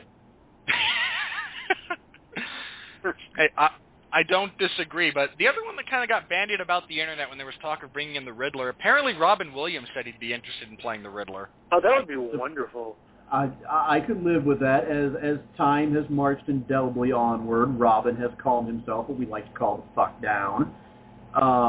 So we would be guaranteed not to get at least another aping Frank Gorshin. Let's also be clear, Frank Gorshin's Riddler was very fun and awesome for the Campy's television show. Well, yeah. That sort of thing. Yeah, if they're going to go all Silver Age and mustache twirly with it, yeah, it's fun. In the same sense that, yeah, I guess Gene Hackman was a good Lex Luthor for those Superman movies. I maintain that. Yeah, and I say that with the very utmost sarcasm. I know. No. No. Yeah, because the best Lex Luthors to me have always been, in order, Clancy Brown, Kevin Spacey, James Marsters. Well, if Kevin Spacey had a decent script and movie to work with, it would have been better. But hey, you can't have everything. Well, yeah, but that's the thing. I give him credit for doing so much with character, despite a horrid script, a shitty plot, and nothing going for him except his desire to just knock the role out of the fucking park anyway. His future Dakota Lewis. Well, hey, at least we've got Jesse Eisenberg to look forward to for Batman vs. Superman, right? Fuck you. Oh God, he's like douchey Michael Cera. God damn it! You get the little wiener head from Adventureland and Zombieland to play Lex fucking Luthor, and the best we can ever get for fucking Brainiac is rendering him as an IBM desktop. Hey, look, I put this. You know what? This is off topic, but I maintain this: when they were looking for casting for Batman vs. Superman, they're going to cast Lex Luthor. Some poor unpaid intern who was on the internet looking at it saw that everyone wanted it to be Heisenberg, and he forgot the damn H. God, why couldn't we have got fucking Bryan Cranston? Because he's and then the word gets out from the man himself. No, Warner Brothers never even approached me. You never even goddamn asked. You just that was your plan. That was your plan. Just go straight to the guy who played Mark Zuckerberg. So he was an asshole and nasty. I'm going outside. What was Rob Schneider busy? Rob Schneider is Lex Luthor, rated PG-13. Oh God, stop. Okay, we're way off topic here. I wouldn't let Jesse Eisenberg play Superboy Prime. Oh God. Oh, all that whining. Oh, all right. Well, let's get back on track here before we go too far off on a tangent here. But all right, All right, who else haven't we? Oh, we have not yet touched on the Penguin, which is... poor Burgess Meredith. He deserved better. He really did, but again, give him credit for what the character was. At least he... Hey, I can watch him being the Penguin, and you can tell the guy's having fun. At least there's that. It's kind of like when you watch Roddy Piper in Almost Human. Roddy is actually not the worst actor in the world. It's just that Rodney the Piper, that the Roddy has got choice of roles that makes Matthew McConaughey look positively Machiavellian. But still, even if he's got the worst script in the world, like, oh God, I'm trying to remember what it was. The Canadian Harry Potter knockoff that he was in. In fact, I'll look it up. Yeah, Obscurus Lupo reviewed it a couple of years ago. I can't remember for the life of me what the name of it was. God love him.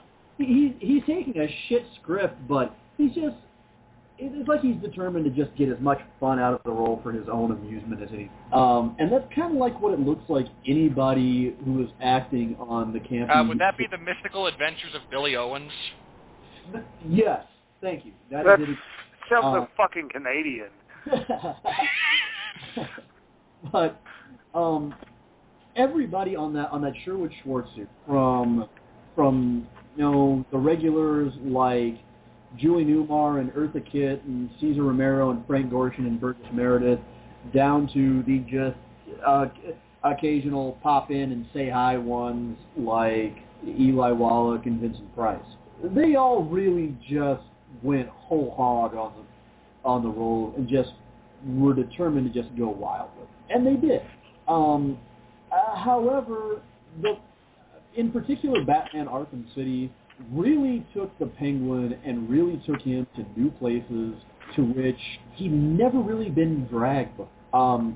Quite frankly, they made him kind of a scary little son of a... Yeah, he shows up very frequently, and he's got this little angry... I mean, he's got a small man complex, but he's so vicious about it. I mean, even though he's short and overweight, he still manages to be menacing. He's like Cartman. No. Shame on you. Shame on you. Robert Cooper, you go track down Nolan North right now, and you go apologize for that statement.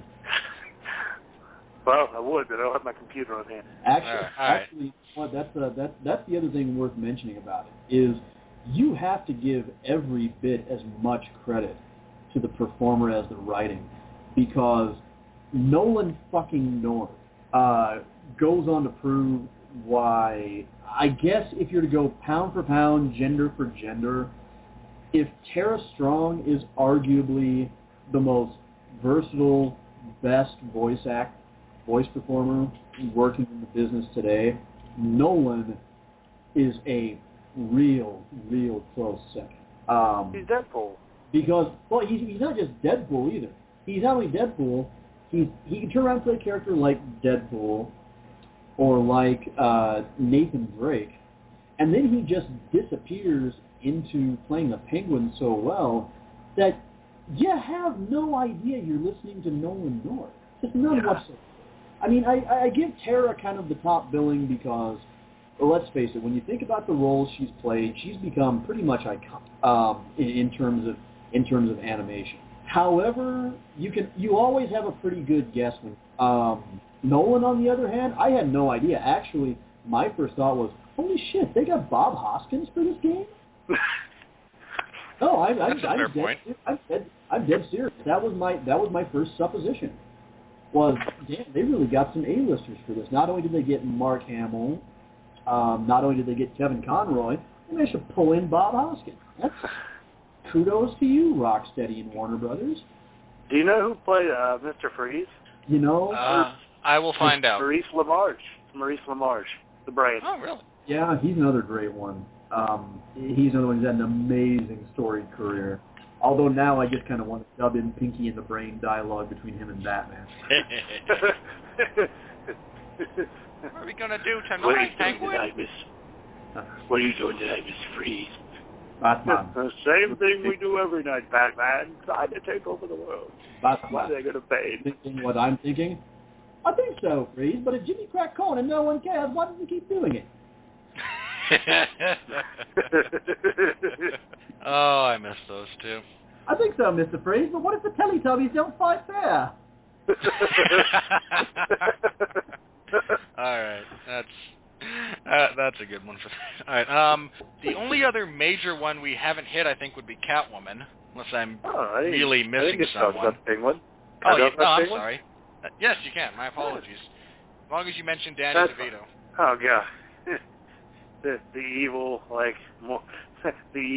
inbred baby who hates the world and has fucking rocket penguins. I know he's rocket fountaining blood.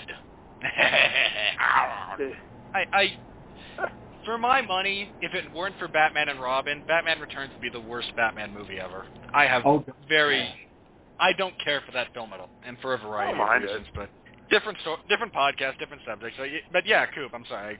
Your thoughts on the Penguin and the fact that we will never get to see Philip Seymour Hoffman play the Penguin. I'm trying to think. I don't know who else I would cast in it. I'm not a big movie guy. You know, like it's actually the way they portrayed him in the animated series was pretty cool, especially once after the redesign. He was trying to, quote-unquote, fly straight. You know, he was a legitimate businessman then.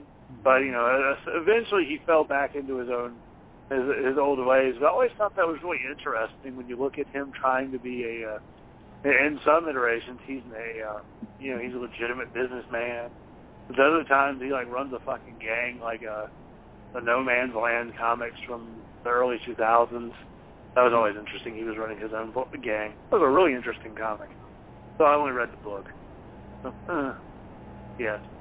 If nobody's ever read No Man's Land, it's pretty much a giant earthquake hits Gotham, and it becomes a free-for-all. Yeah, it's really.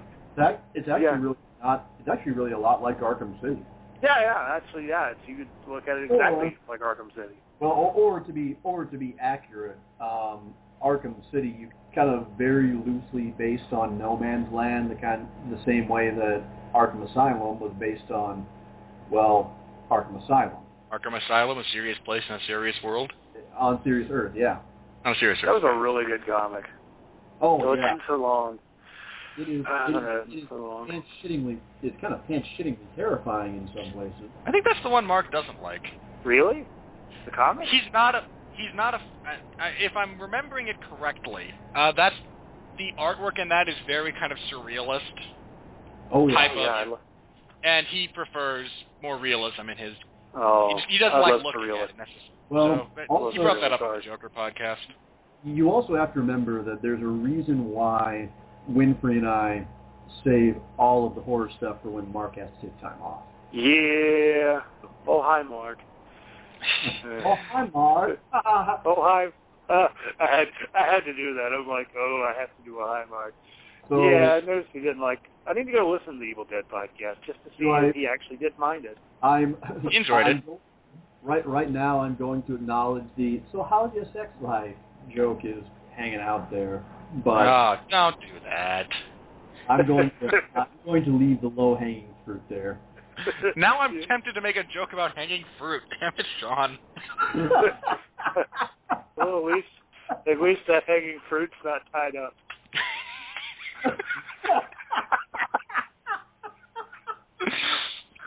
God, he's gonna kick my ass for letting this go so long. As far as jokes at his expense. We love you, Mark. We hope you recover, God.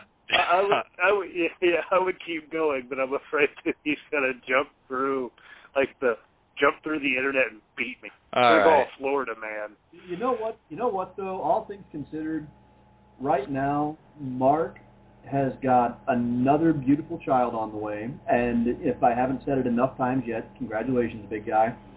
And right now he is kicking back down in that beautiful springtime Florida weather with I imagine all the Incredible Hulk comics he can hold and ice and comfortable dressings on his no-no plate. So I'm pretty sure That's nice. I'm pretty sure that right now Mark is actually probably feeling most of it. So We hope so. And if not, we hope he got lots of pain pills, which will induce feelings of euphoria. oh yeah, Vico will do it. Just as I've learned from some experience, if you're going to take Vicodin, stay away from social media. Yeah. Do not. Oh God. Yeah, things should not be done while under the influence of chemicals. Yeah, let Melissa change the Facebook and Twitter passwords, and don't have her tell you what they are until you come down. So, because I have said some things after wisdom teeth surgery. So you could say that his social networking needs to be put on ice.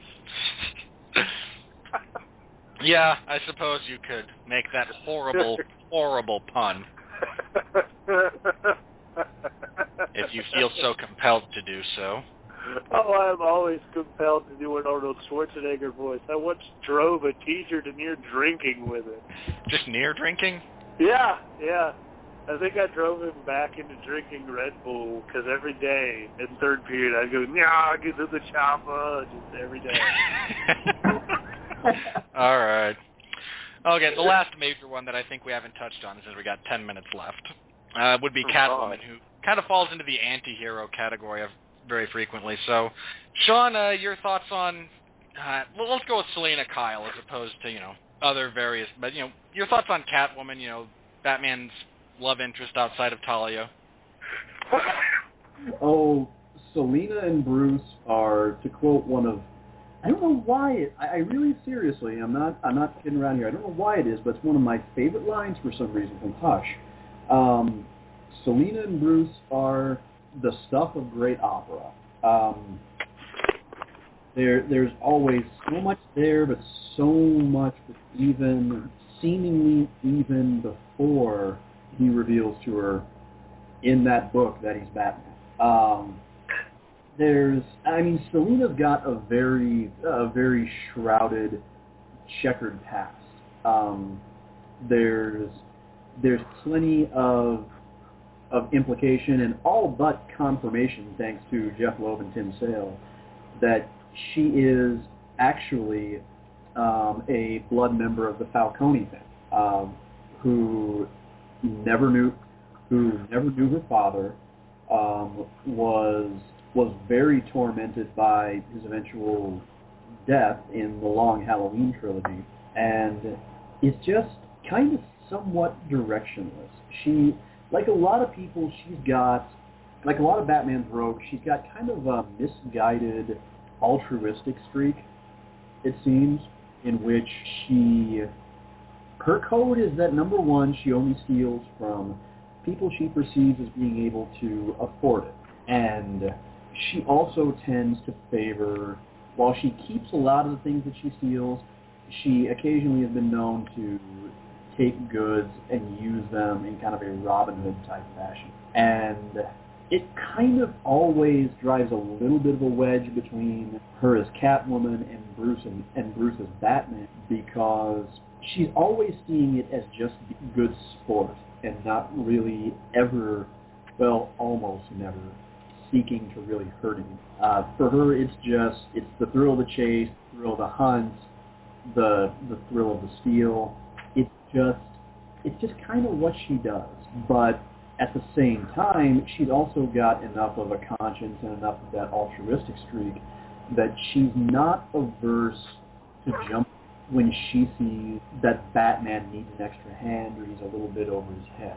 And it often sort of makes her motivations and predicting her actions a little bit of a questionable game. And it's what makes her appearances in almost any story so damn intriguing.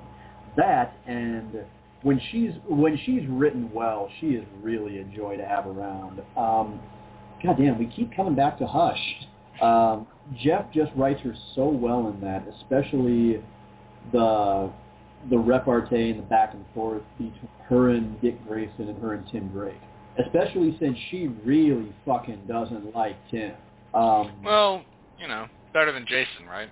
Yeah, a little bit, but I mean, you Winfree, remind me, have you read Hush? I am aware of it. I have not sat down and read the whole thing start to finish, but I know what happens. Okay. I own it. You said you haven't read it? No, me, I own it. I've read it. Oh, own it. Oh, okay. Well, there you go. So, Coop, so you're familiar with the awesome scene in the Batcave when Selena realizes that Robin's been watching her and Bruce. It's been so long. And what did you say? I said it has been so long. Oh, really? Oh, God damn, you guys are killing me here. But then there's also the way she absolutely sees red and actually goes just a little bit postal anytime somebody compares her to Robin. She just takes it immensely personally. Them's fighting words to her. So it's a nice complexity, but something that's kind of rarely shown through in the actresses that have played her. Even Michelle Pfeiffer, for as magnetic as she was, didn't really quite capture. Well, in her defense, that was so poorly written. Yeah, but even Anne Hathaway, though, was kind of a little bit of a letdown. Yeah. I mean, hey, at least she's not the biggest letdown as Catwoman. Who would that be? The one that nobody speaks of. By all means, hey, apparently we don't know who. She has not been spoken of to such an extent that we are unaware of her. Halle Berry? Oh, Fuck God. you! Damn it. See, I was sure y'all were just trying to ignore me, but I just couldn't help it. Oh, I had blocked that from my mind. It has not crossed my mind when talking about Catwoman that Halle Berry should enter into the discussion. Oh, yeah. God, that's the first thing I thought of to troll the shit out of everybody. I willfully fucking blocked that from my thoughts, you dumbass. No, basketball. I have never seen that movie. I don't need to see it to know how bad it is. And when I brought Catwoman up, I had kind of forgotten that movie existed until you brought it up. And I was happy. You have ruined part of my brain now, Coop. Well, I mean, hey, if fucking Batman, Larry the Cable Guy, Mr. Freeze and Frozen. I mean, Jesus, I haven't done it already. I'm okay with those. Halle Berry is just one of those things that should not be mentioned. God yeah, damn it, Starcher, fuck you until the pool cue breaks off, too. You what son did of he a do? bitch. He just put the poster up. You son of a bitch. Now, hang on. Sean, I have to ask, does the fact that that's immediately below the awesome sequence from Hush you were talking about just make it that much worse? Son of a... You son of a beast. Ah, God. Okay, anyway, back on track. And yes, that is indeed a Jim Lee drawn snippet from the wonderful scene I was talking about, in which Timmy and Catwoman decide that it's go time. So that's kind of the concluding moments of it. And rest assured, Dick Grayson does not necessarily have entirely nice things to say either. So. Well, but anyway, Coop, apart from Halle Berry, returning that to the black hole where it should remain. Sorry.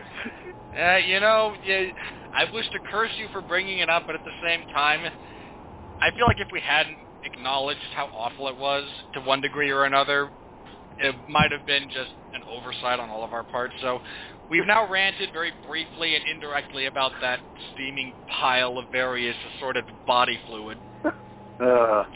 Jesus. Yeah, Catwoman, she's like a really interesting character. See, I hadn't forgotten about the Long Halloween. Jesus, I need to go back and read all my Batman. I haven't read some of those in almost 8-9 years. That's forever, man. Yeah, it's been forever since I've read a lot of those. But I've always found Catwoman to be very interesting. I actually kind of like her. I want to cut you off real quickly. We're down to a minute of live time. So for anyone listening live, I will post the show in its entirety after we're done recording. Come back 30 minutes, give or take, and it should be up there.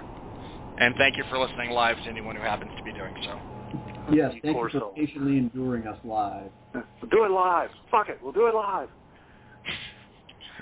All right. Continue, Coop.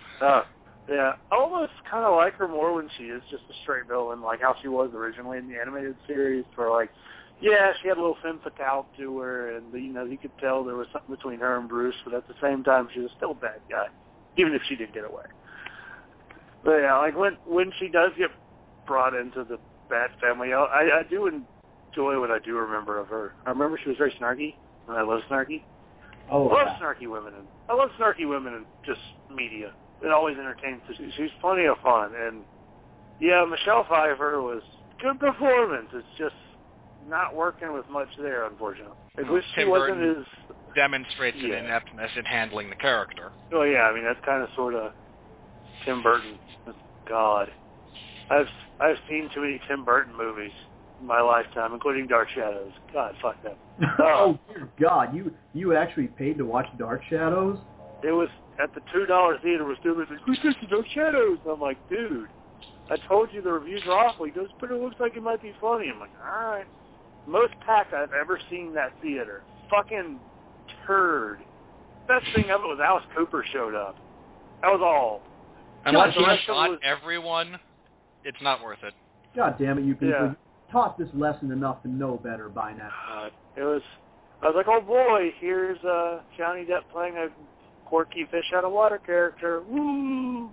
You know when sticking your fingers in a toaster quits hurting? When you quit sticking them in the toaster. It's true. Well, some people enjoy that pain, as are many Johnny Depp fangirls. I mean, the guy can act when he's not around Tim Burton. Who you telling? I was engaged to the overlord of Johnny Depp fangirls for several years. I'm sorry. You poor thing. Oh, poor thing. Oh, God, the depth I have had to it. So we don't know the depth of your pain. Puns. I'm sorry, that was bad, and I should feel bad.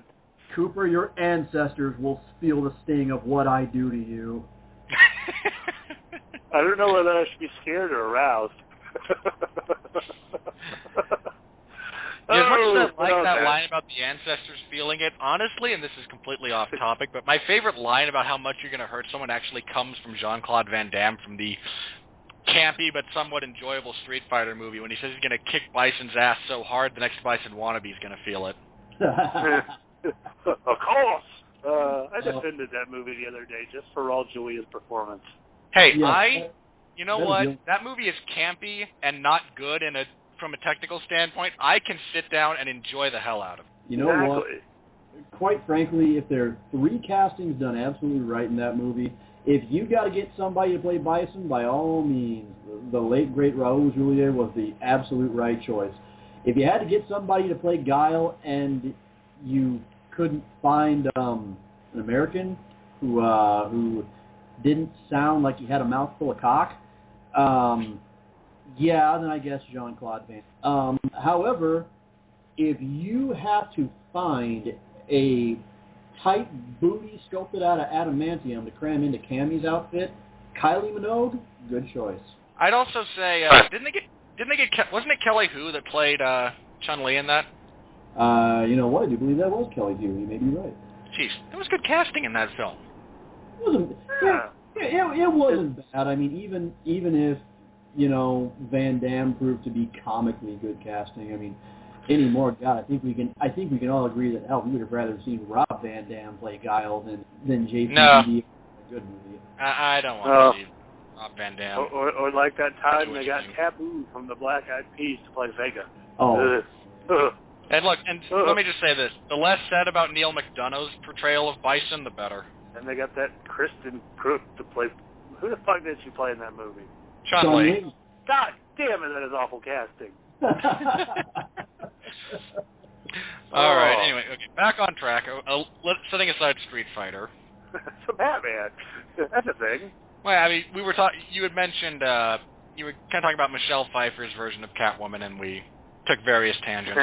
Yeah, I mean, I thought she did a good job. Yeah, we got on Johnny. We got on Tim Burton. He leads to dark places and dark shadows. Hi-yo. But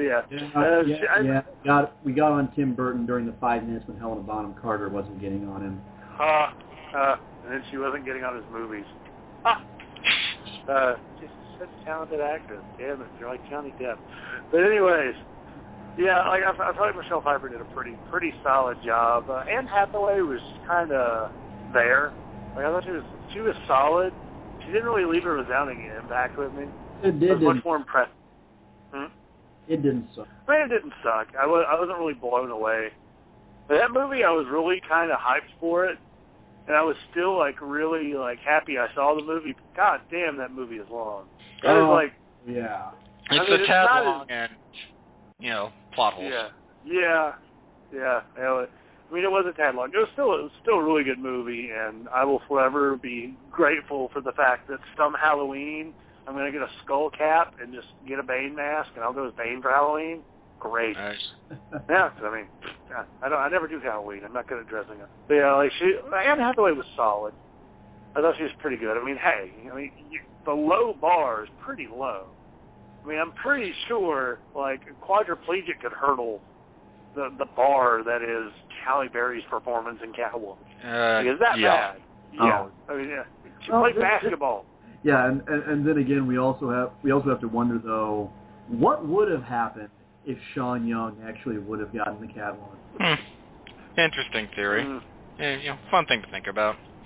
Just be happy that they didn't bring the Halle Berry character in as Catwoman. Ugh. Damn it, I was so happy having legitimately forgotten about that. Well, now you have another, what? I don't remember even Happy apologized for that. No, seriously. That was part of her Razzie acceptance speech. Yeah, she's didn't she thank her agent for booking her in such a shitty-ass movie? Something to that effect. Yeah, I mean, hey, didn't she win, the next night? I think Halle Berry's okay. She's an okay actress. When she's not doing Catwoman. She's not bad. It's just that the one year she won the Oscar, it was so obviously. Oh, we've had years like that. Yeah, well, I mean, Jamie Foxx is high. I don't know. That year, I think it could be argued that Ray really was that good. Unfortunately, Jamie just kept subjecting us to the Ray Charles impression for the next year. Or Sean Penn, either time. Okay, now, yeah, that one was clearly God, let's just give him one so we shut people. And Bill Murray absolutely deserved it. 100%, absolutely. And I maintain Mickey Rourke got robbed. He got robbed, and it's no secret he was robbed because he took part in a project that's so spotlighted, which to Hollywood is always, no matter how much they may patronize Vince McMahon every so often, is always just going to be the haven of the unwashed man. Yeah. Wrestler was such a good movie, especially as a kid who was just getting into indie wrestling at the time, and I was like, I know who the Necro Butcher is. Now you want to talk about somebody who can do no wrong as a filmmaker, Darren Aronofsky. I don't know. I'm hesitant about Noah, but by and large, I agree with your assessment. I'm hesitant, but my thought is that if anybody realistically would have a great shot of pulling that off respectfully, compellingly, and in a way that's going to satisfy all sides, in a way that Mel Gibson couldn't, it would be him. He would probably be, him, Martin Scorsese, and Christopher Nolan would probably be at the very top of my list for people that I would tap for that problem. All right. I think we've hit all the major Batman villains.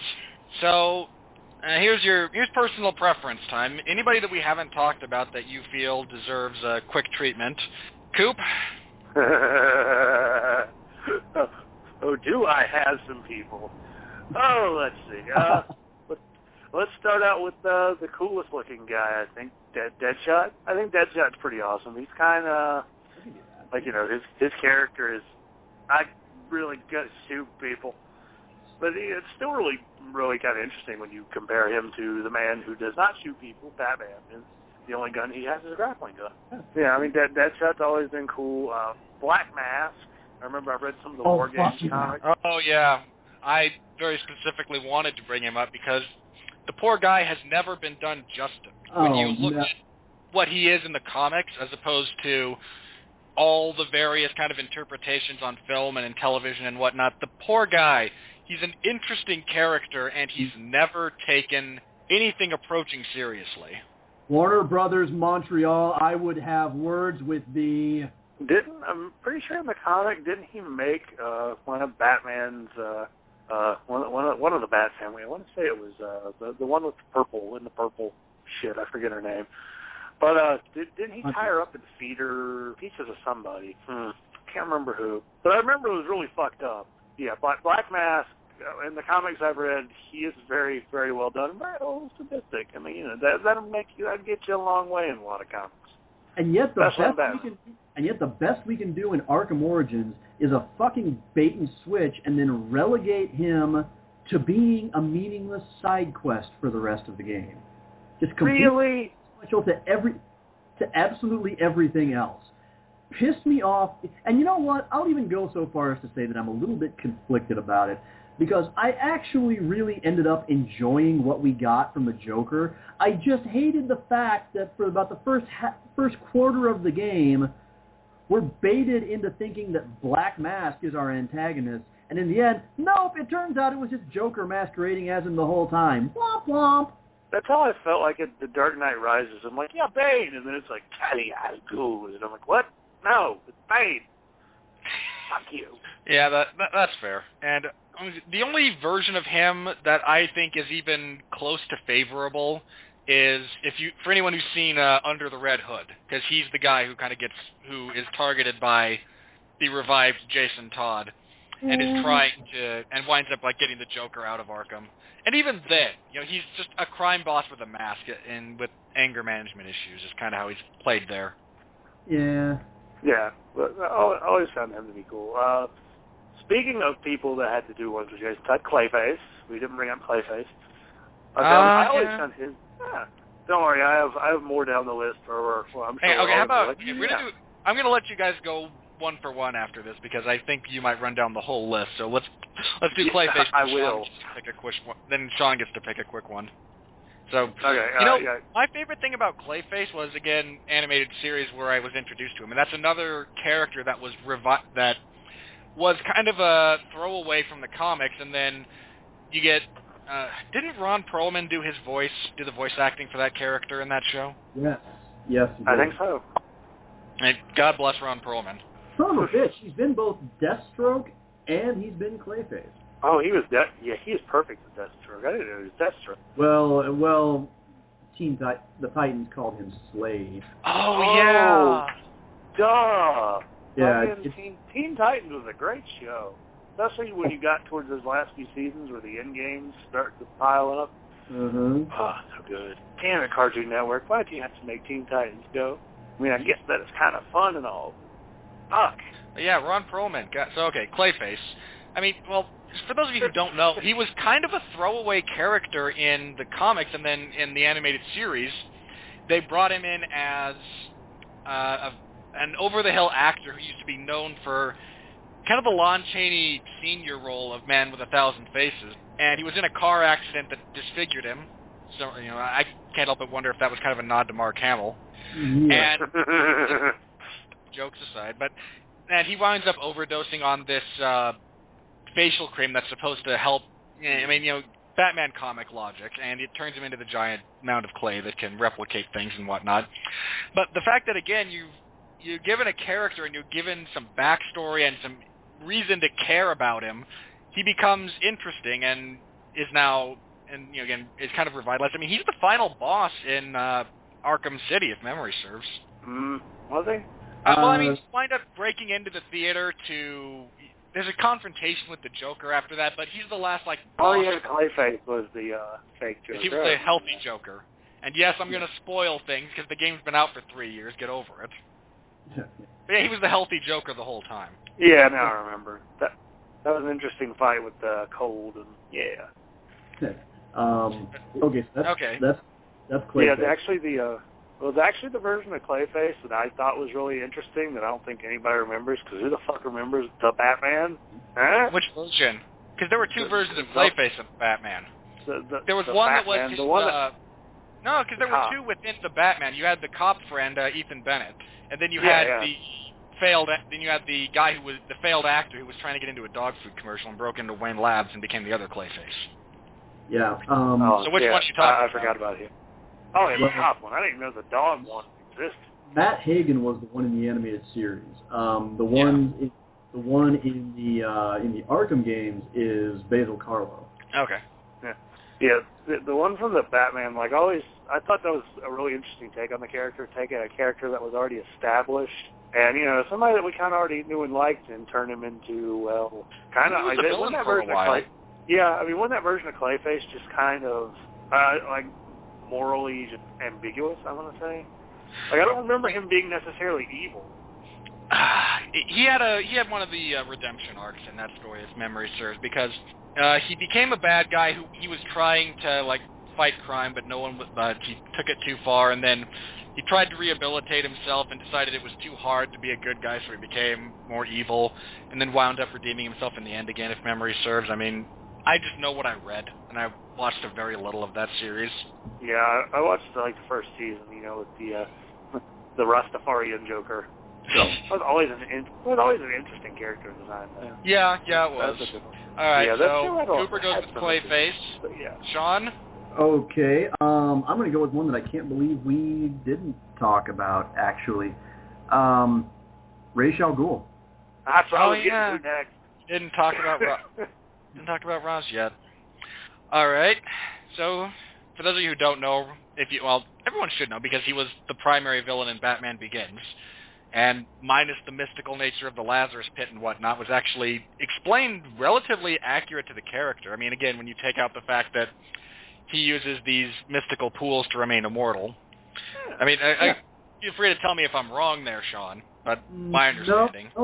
No, you're pretty much right. That's pretty much his whole thing. And along the way, throughout his centuries of lifespan, he's managed to accumulate a level of wealth and resources that is really, I guess if you were to span the whole DC universe, the two guys that come to my mind that would really be comparable would be Lex Luthor and Vandal Savage. I mean, and Lex Luthor's not immortal. Vandal Savage. Yeah, but I mean, he's got the ability to pull such amazing, significant strings, and also such a lack of restraint and a lack of lines that he won't cross. Well, he hired the Joker. Well, yeah, but I mean, there's so little that he won't do in order to systematically wipe out humanity and pretty much give the world a clean slate to start with. Yeah, I mean, the one that kind of, one of my first exposures to that character, apart from Liam Neeson, but again, I have to mention Under the Red Hood, and because that's my exposure to the backstory of kind of death in the family. And he hires the Joker to distract Batman while he tries to crash the world's economy, and Joker winds up killing Jason Todd because he's the Joker, and he's crazy. But, for someone to just voluntarily hire the Joker, I mean, especially someone who knows just how crazy he is. So, I'm just curious, did you enjoy Liam Neeson's version of Ra's al Ghul? Did I enjoy it? Yeah. Oh, I mean, I thought that it really worked pretty well for the universe that Nolan was creating, and so yeah, in that sense, I thought it was really pretty effective, and they did it without diving too deeply into the kind of far-flung concept of the Lazarus Pit. So I thought to kind of create that workaround, I thought he was the best. And also, it's rare you ever get to see Liam Neeson play a bad guy. Yeah. I liked him just fine in the movies. I felt like that was a pretty good representation of what you can get from Ra's al Ghul in a very realistic setting. If you kind of take out the Lazarus Pits and stuff, and just make him like the leader of the League of Assassins and stuff. Yeah, it was pretty good. I felt like for a movie that was really focused on Batman, he would be the best villain to bring in. Because you technically in that universe. I think didn't he train Batman in the regular universe too? I couldn't tell you, Sean. Do you know off the top of your head? I'm sorry. Repeat the question one more time. Batman Begins, Ra's al Ghul trains Batman. Was that reflected in the comic universe as well, or? I don't think. I know they interacted. Not that I remember, but again, I mean, there's a lot of continuities in a lot of books that I haven't read, and they did interact. I know that bit about him wanting Bruce to take over the League of Assassins or the League of Shadows, or whatever you want to call it. That was a storyline from, there's a lot of continuity to keep track of, but I believe that was touched on. He did want Bruce Wayne to take over the League for him at one point, and I just don't remember the extent to which he trained him. He wanted Bruce to be his heir. He was like, yeah, I got a beautiful daughter. She loves you and everything. You're a smart guy. I'm a smart guy. I see a lot of me in you. I like how they had a really healthy respect, and Ra's actually really liked Batman. He liked Bruce. It's just Bruce looked at his methods and said there's another way than flooding 90% of the world. If I'm not mistaken, that was his plan. He wanted to destroy all the world and make it anew. And Batman's like, I don't think I can let you do that. But they always noticed they had a really healthy respect for one another, at least in the comics and the animated series and stuff. Because in the animated series, he called him Detective. Yeah. He didn't call him, Batman. He's like, oh, Detective. But he was always a really interesting character. I always really enjoyed him. And the whole Lazarus Pit thing is really interesting, especially when you consider the first few hours outside of the Lazarus Pit, he's fucking insane. Yeah. Yeah. Yeah, it makes it even more interesting. With a man that much resources goes a little insane. Yeah. We cover everything you wanted to hit on with Ra's there, Sean? I think that about covered it pretty well. All right, Coop. Harley Quinn. I kind of figured you might bring her up. Yeah, I'm just trying to think of who do we need to hit? Because I know we're not going to get everybody. No, it's an expensive list. But for me, the interesting thing about Harley Quinn was she was a character that was unique to Batman the Animated Series and became so popular and successful that they adopted her over into the comics. I mean, This wasn't a case of rehabbing a character like you had with Mr. Freeze or Clayface or Poison Ivy. Whoever was writing that decided, we need to give Joker a love interest sidekick lackey. How are we going to do this? And they crafted a story that resonated, and the comic decided, yeah, we'll do that too. We like what you did there. Yeah, always really enjoyed that. I think one of my favorite stories with her from the animated series is the one where she actually traps Batman and was going to kill him, and the Joker got mad because he wanted to do it. And doesn't he throw her out of a window or something like that? He pushed her out of her car at one point. I mean, that's actually the episode where she hooks up with Poison Ivy. After they botch a robbery or something, and Joker just kicks her out of a moving car. At the end of the episode, she goes back to it. But he in the one I was thinking of, he throws her out of a window and seriously injures her. But her character was really interesting because I love what it's always brought up that the Joker is so crazy, makes everyone around him like it, just like him. She was originally his psychiatrist at Arkham, and after a while he would tell her sad stories, and she started to feel bad for him, and started falling in love with him, and then she just kind of went a little crazy herself. Harleen Quinzel, which is clever naming. Well, she's one of those characters I like how, from the animated series, I'd say she's one of the most successful because, I'd say she's actually one of his bigger villains now because she's so recognizable, and a lot of people just love her look and her attitude and everything. So, Sean, when she got her own DLC in Batman in Arkham City after you allow the Joker to die, and she seeks her revenge, how did that play for you? As a missed opportunity. I mean, the fact is, it's not like Harley Quinn doesn't have the potential to be an interesting character, or she's not fun to have around. Particularly when she's portrayed by either Arlene Sorkin or, to a somewhat lesser extent, Tara Strong. It's just that I feel like she's almost been, at this point, overused to the point to where she's been tried to be put into roles where she just doesn't feel like she should be naturally a worthy adversary of Batman. She's a little too goofy, I think. I mean, that one episode where she actually, put it on her mind that she was going to impress Puddin', the Joker, impress him. by using one of her plans and actually thinking, because she's an intelligent. Remember, her character, she's a very intelligent person. It's just she's batshit insane. But most of the time, I kind of see her as the lovable, like bumbling, I guess, sidekick for the most part. Like, she's got other parts of her character, especially when you kind of look at her relationship with the Joker, especially in the animated series, and like, you know, when she reflects on how she used to be, and you know why that is. I mean, she has plenty of potential from being interesting, but yeah, she doesn't, especially in the Arkham games, doesn't really strike me as the I will get you revenge for killing my father type of person. Yeah, and I mean, and you mentioned the Harley Quinn Revenge DLC, and that's case in point right there. And the fact is, that was a point to where really you kind of had a little bit of a ghost of a possibility to kind of actually develop her a little bit. But instead, all we really got, in terms of it being Harley Quinn's revenge, was, yes, the fact that she kind of lucked out and had managed to capture Batman, and Robin had to go into the steel mill after him. But most of the game, all that you really get in terms of Harley is just the kind of cutscenes and monologuing that would just make Syndrome just pinch the bridge of his nose and just go, ow, really?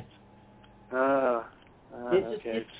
You're never given a sense that there's really any jeopardy to either, that either is ever really a match for Batman, and so. And that's kind of the tale of how she's been used, in that she's given these major arcs because fans love her. She's popular with the fan service. She's quirky. She's funny. She's lighthearted, and yeah, she's got a kind of weird chemistry with Poison Ivy, which, curiously enough, seems to work. Who knew? But that's about the extent of it, and. In a way, I kind of blame, for those of you out there who are wrestling fans, and that's, I realize, actually a pretty sizable portion of our audience, you'll kind of understand perhaps this comparison.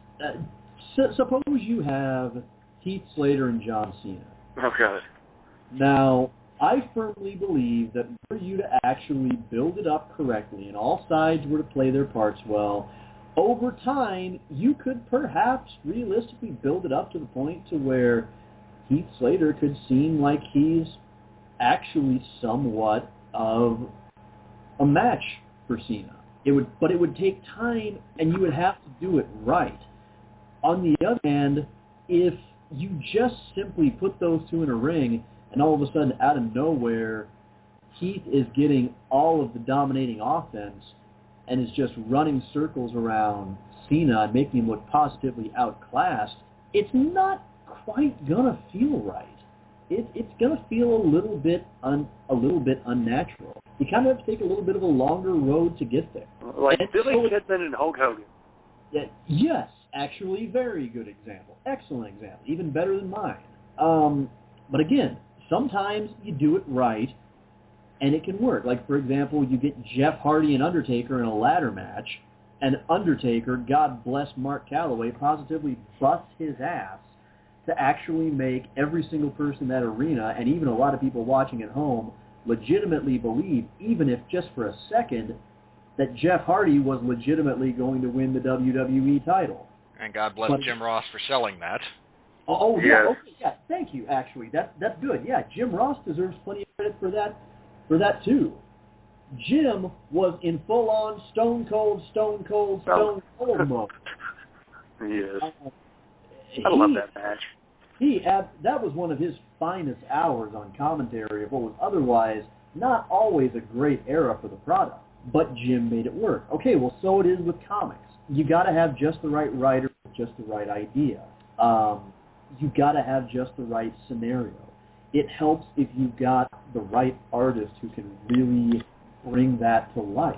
But if the sum total of your plan is just all of a sudden we're going to have Harley capture Batman, be within an inch of killing the world's greatest detective after years of being a somewhat capable, B-minus sidekick, and everybody is just going to buy it readily, right up until the moment that the Joker stops them. Well, no, that's going to set bullshit meters off for miles around. So, at this point, the hand has been good and thoroughly overplayed. However, that doesn't mean that I'm not going to enjoy her popping up wherever she's fun enough in Injustice Gods Among Us, and Lord knows I'm kind of curious as to what they're going to do with her in Batman Arkham Knight. But, as someone who's really just kind of making his journey deep into comics, am I probably ever going to actually pick up a Harley Quinn book? No, not really. Not because I don't like her, but just because there's nothing that's that compelling about her that I want to see her center stage. All right. And, okay, we've got, we're down to, 25 minutes of overrun left. So, okay, last ones, final ones. I believe we're on you, Sean. You get one, Cooper gets one, and then we'll do plugs and close up shop. Last one for you. Okie dokie, artichoke. Solomon Grundy. Oh, the giant zombie. I love zombies.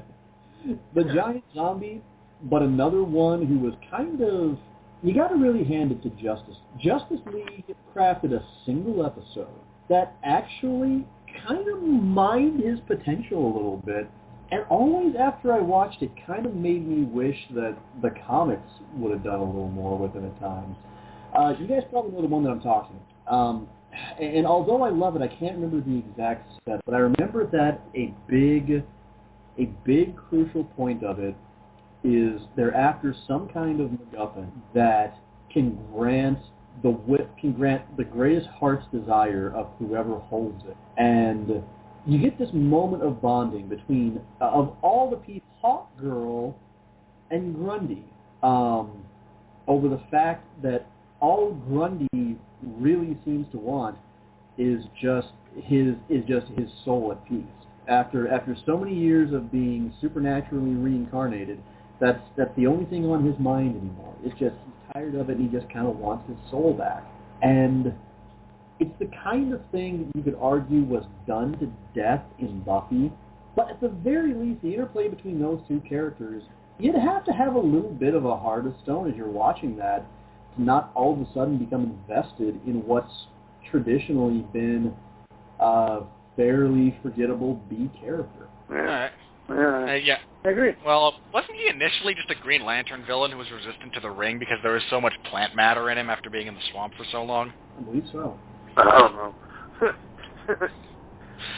Well, yeah, I agree with you. He's an interesting... There's a lot of interesting potential for his character, and for those of you who aren't aware of Solomon Grundy, I'd encourage you, and normally I'd do a spiel here, but since I'm aware of kind of the time constraints here, I would say look him up, because he's not just a zombie. I mean, I kind of characterized him that way, but there's more to it than that, and there's a lot of fun potential that could be had with him.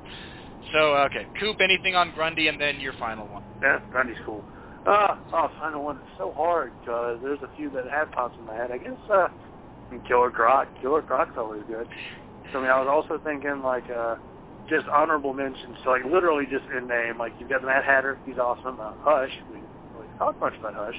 I like Calendar Man, especially when they turned him into, Hannibal Lecter, He was pretty awesome.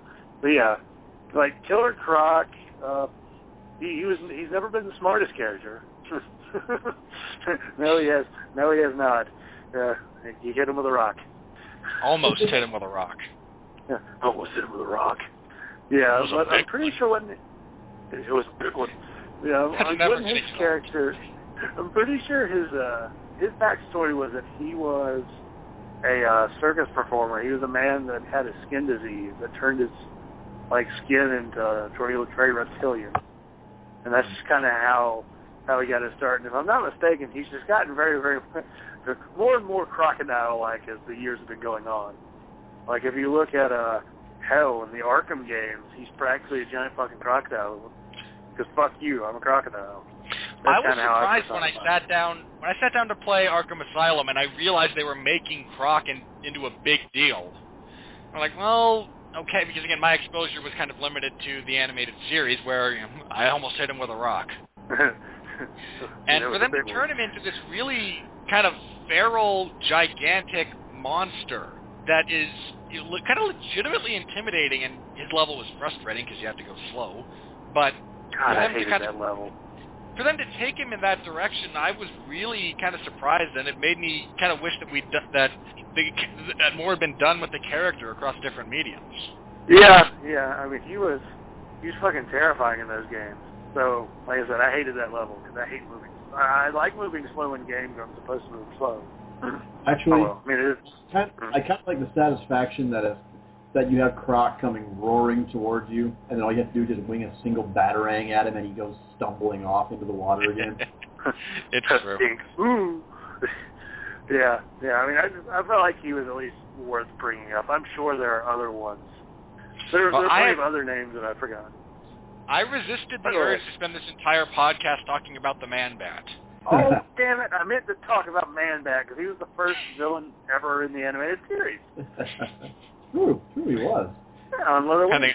Yeah, a guy who winds up splicing DNA together and becomes the Man-Bat. It's an interesting character. Kind of a considering we talked a bit about the Lizard last week here when we talked about Spider-Man villains. It's kind of in the same vein in some respects. What I like about him being the first Batman the Animated Series villain is it's like, see, Warner Brothers, you assholes, Batman is more than just Batman being Sam the Sheepdog and the Joker being Ralph the Coyote. Yeah, that's very true. All right, so Sean, real quick, any thoughts on Killer Croc? Croc has big or Batman speaking for Croc has big rocks. Croc was really well done in the Arkham City games, and I even kind of like the nice touch that, in terms of story chronology, he doesn't look nearly as gigantic or feral in Origins as he does in Asylum or his very brief Arkham City. So that right there is kind of a nice touch. Although, for fuck's sake, guys, if you're going to put him in the next game, don't do what you did in Origins. Actually make him a part of the damn game. Don't just make him the throwaway tutorial. All right. So to the unpaid intern listening to this show, if you happen to be involved in that process, he's not just a tutorial boss. Give the guy some meat. It's been proven that he can be effective. Yeah. I mean, he was like the big bad, by and large, in Arkham Asylum. I mean, yes, the Joker was the primary villain, but for some reason Croc was like this really menacing, kind of omnipresent thing that was built up as a monster worth fighting. So don't go backwards on that. Don't turn him into a joke. If you're going to do something with him, make it legitimate. All right, Cooper, I know we've got about 20 minutes of recorded time left, so that means you have to cut your plugs in half. Oh, God. I can just do them faster. Yeah, I'll do them faster. All right. So, the plugs. A lot of my stuff's on the Rattle Broadcasting Network. Pretty awesome little network we have here. I think so. This Tuesday, Jonas pending, we will have the Metal Hammer of Doom, which is myself and old man Mark Radlich, doing our favorite metal covers of all time. Really looking forward to that. It's going to be awesome. And then the week after that, Jonas pending again, we are going to be doing Austrian Death Machine's Triple Brutal, which is going to be fun because fucking Austrian Death Machine's awesome. There also is... what else am I on in here? Oh, yeah, the Cheap Seats. From the Cheap Seats, myself and Jason Teasley talking sports, though recently it's kind of been going like there's no sports news, so we are left to our own devices, where we discuss rectal thermometers and how we got lesbianism from the song Let It Go. I don't know either. And then finally, my baby of a podcast, the Sentai Rider Podcast. It's usually on Saturdays and Mondays here on the Rattle Broadcasting Network. It's me and my friends talking tokusatsu, such Power Rangers, your Super Sentai, Kamen Rider, Ultraman, Godzilla. It's pretty great. Love it. It's find us on Facebook at facebook.com/Sentai Rider Podcast. It's all one word. Pretty awesome. Love it. And then finally, in terms of podcasting, there is the Cooperative Multiplayer Podcast, which is every Saturday night at midnight on the Wrestling to the Max page on Spreaker.com. It's myself, Sean Garmer, and Daniel Anderson, and sometimes Stephen Randall when his newborn decides to sleep. It's us talking video games. Pretty awesome. And then finally, as for my column that allegedly still is a thing, the Hammer of Doom News Report on 411mania.com in the Music Zone. I'm hoping to get it in this week. It's getting to be kind of a chore because like 6 hours of dedicated research and writing a week is a pain in my ass, especially when I'm in college. But hopefully that will be out this. God, it's been too long. So yeah, there we go. You got my plugs. All right, Sean, what do you got? Did people just refer to the hamburger of doom? Hammer. No. Yes, the hamburger of doom. It'll clog your arteries.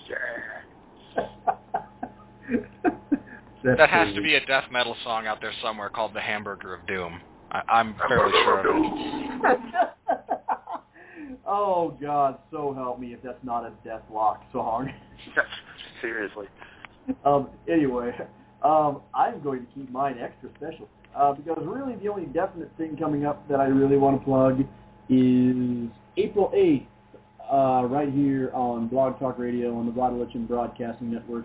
It is myself and the man on the other end of the three-way tin can string tonight, Robert Winfree, starting to talk about all 7 Saw movies. Our first episode is going to be talking about quite easily the 3 best in the series, Saw, Saw 2, and Saw 3, the Amanda trilogy. And then 2 weeks after that, we have the remaining 4 Saw movies on April 22nd. 2 weeks after that, we are going to be joined probably by Jed Lucid to talk about the Fast and the Furious movies throughout a 2-part series on the show. And then right before Mark Rodowitz comes back, we are going to round out our 3 months of fun with a 2-part series looking at the entire Nightmare on Elm Street franchise. 3 good movies and scores of, oh God, why? Bad pun. Bad pun, bad touch. Considering the entire second film is just an analogy for a man coming to grips with his own homosexuality? In any case, yeah, that's pretty... Alright, as for me, Locked in the Guillotine, goes live every Friday in the MMA Zone of 411mania.com. I look at fight cards, news in the world of mixed martial arts. The one that's live right now, I review UFC 171 No Buys, and preview UFC Fight Night Cripple Fight, Henderson versus Hua 2. Cripple Fight.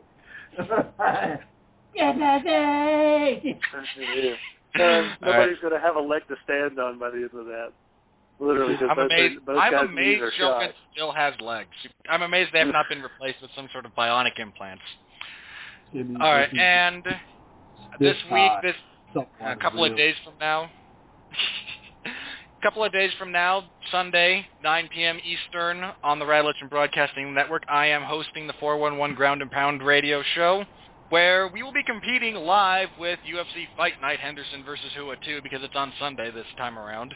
Mark Radlich will be giving us periodic live updates. In the interim, myself, Pat Mullen, possibly Jeff Harris, we will be discussing events in the world of mixed martial arts, such as the release of Melvin Guillard, Dan Henderson insisting he has a new fight deal and will continue without TRT, the buy rate for UFC 170 featuring the biggest star that the UFC has ever seen, according to UFC President Dana White, and all sorts of fun stuff like that while we get updates on the live action from Mr. Radlich. All right. I don't have anything lined up for next week just yet here on Everyone Loves a Bad Guy. I might do Green Lantern villains and have Sean back because he has threatened me with violence if I do not invite him onto that show. And hey, I said at the start of this podcast, I'm up to my waist in comic villains, and at this point, if I stop, it's no easier to go forward or backwards. So we'll keep chugging on with that. I will have an announcement about it. It could very well be Green Lantern villains. If not, I'll see if I can get Pat on and we'll talk Thor villains. We'll do one of those 2 next week. You have my word on that one. And I think that's going to wrap everything up. So for the metalhead, Robert Cooper. Fun time, Robert. Fun time. There it is. And for the man in the Fortress of Shaunitude, who worships at the altar of Jeff Johns, That fair to say there, Sean? Damn straight. Oh, All right. Hang on. So, I'm sorry. I hate ESPN's autoplay feature. I was trying to catch the Wichita State game update. all right, no worries. It's that time of the year. If you're a fan of college basketball, it's great. For the rest of the normal world, it's just we have to listen to everyone else. I'm not a college basketball fan, but I just anytime there's a chance of a sport really making history, you kind of want to pay at least cursory attention to it. And so I don't, by any stretch of the imagination, necessarily favor Wichita State going all the way to win the championship. But right now, they actually are an NCAA record 35-0 because they just they apparently beat Cal Polytech like Cal Polytech owed them money, 64-37. All right. So for Robert Cooper, for Sean Comer, I am Robert Winfree, reminding you that bad guys are the spice of life. They make your hero is only as good as your bad guy. And without bad guys, heroes are just guys in tunnels. So say good night to the bad guy.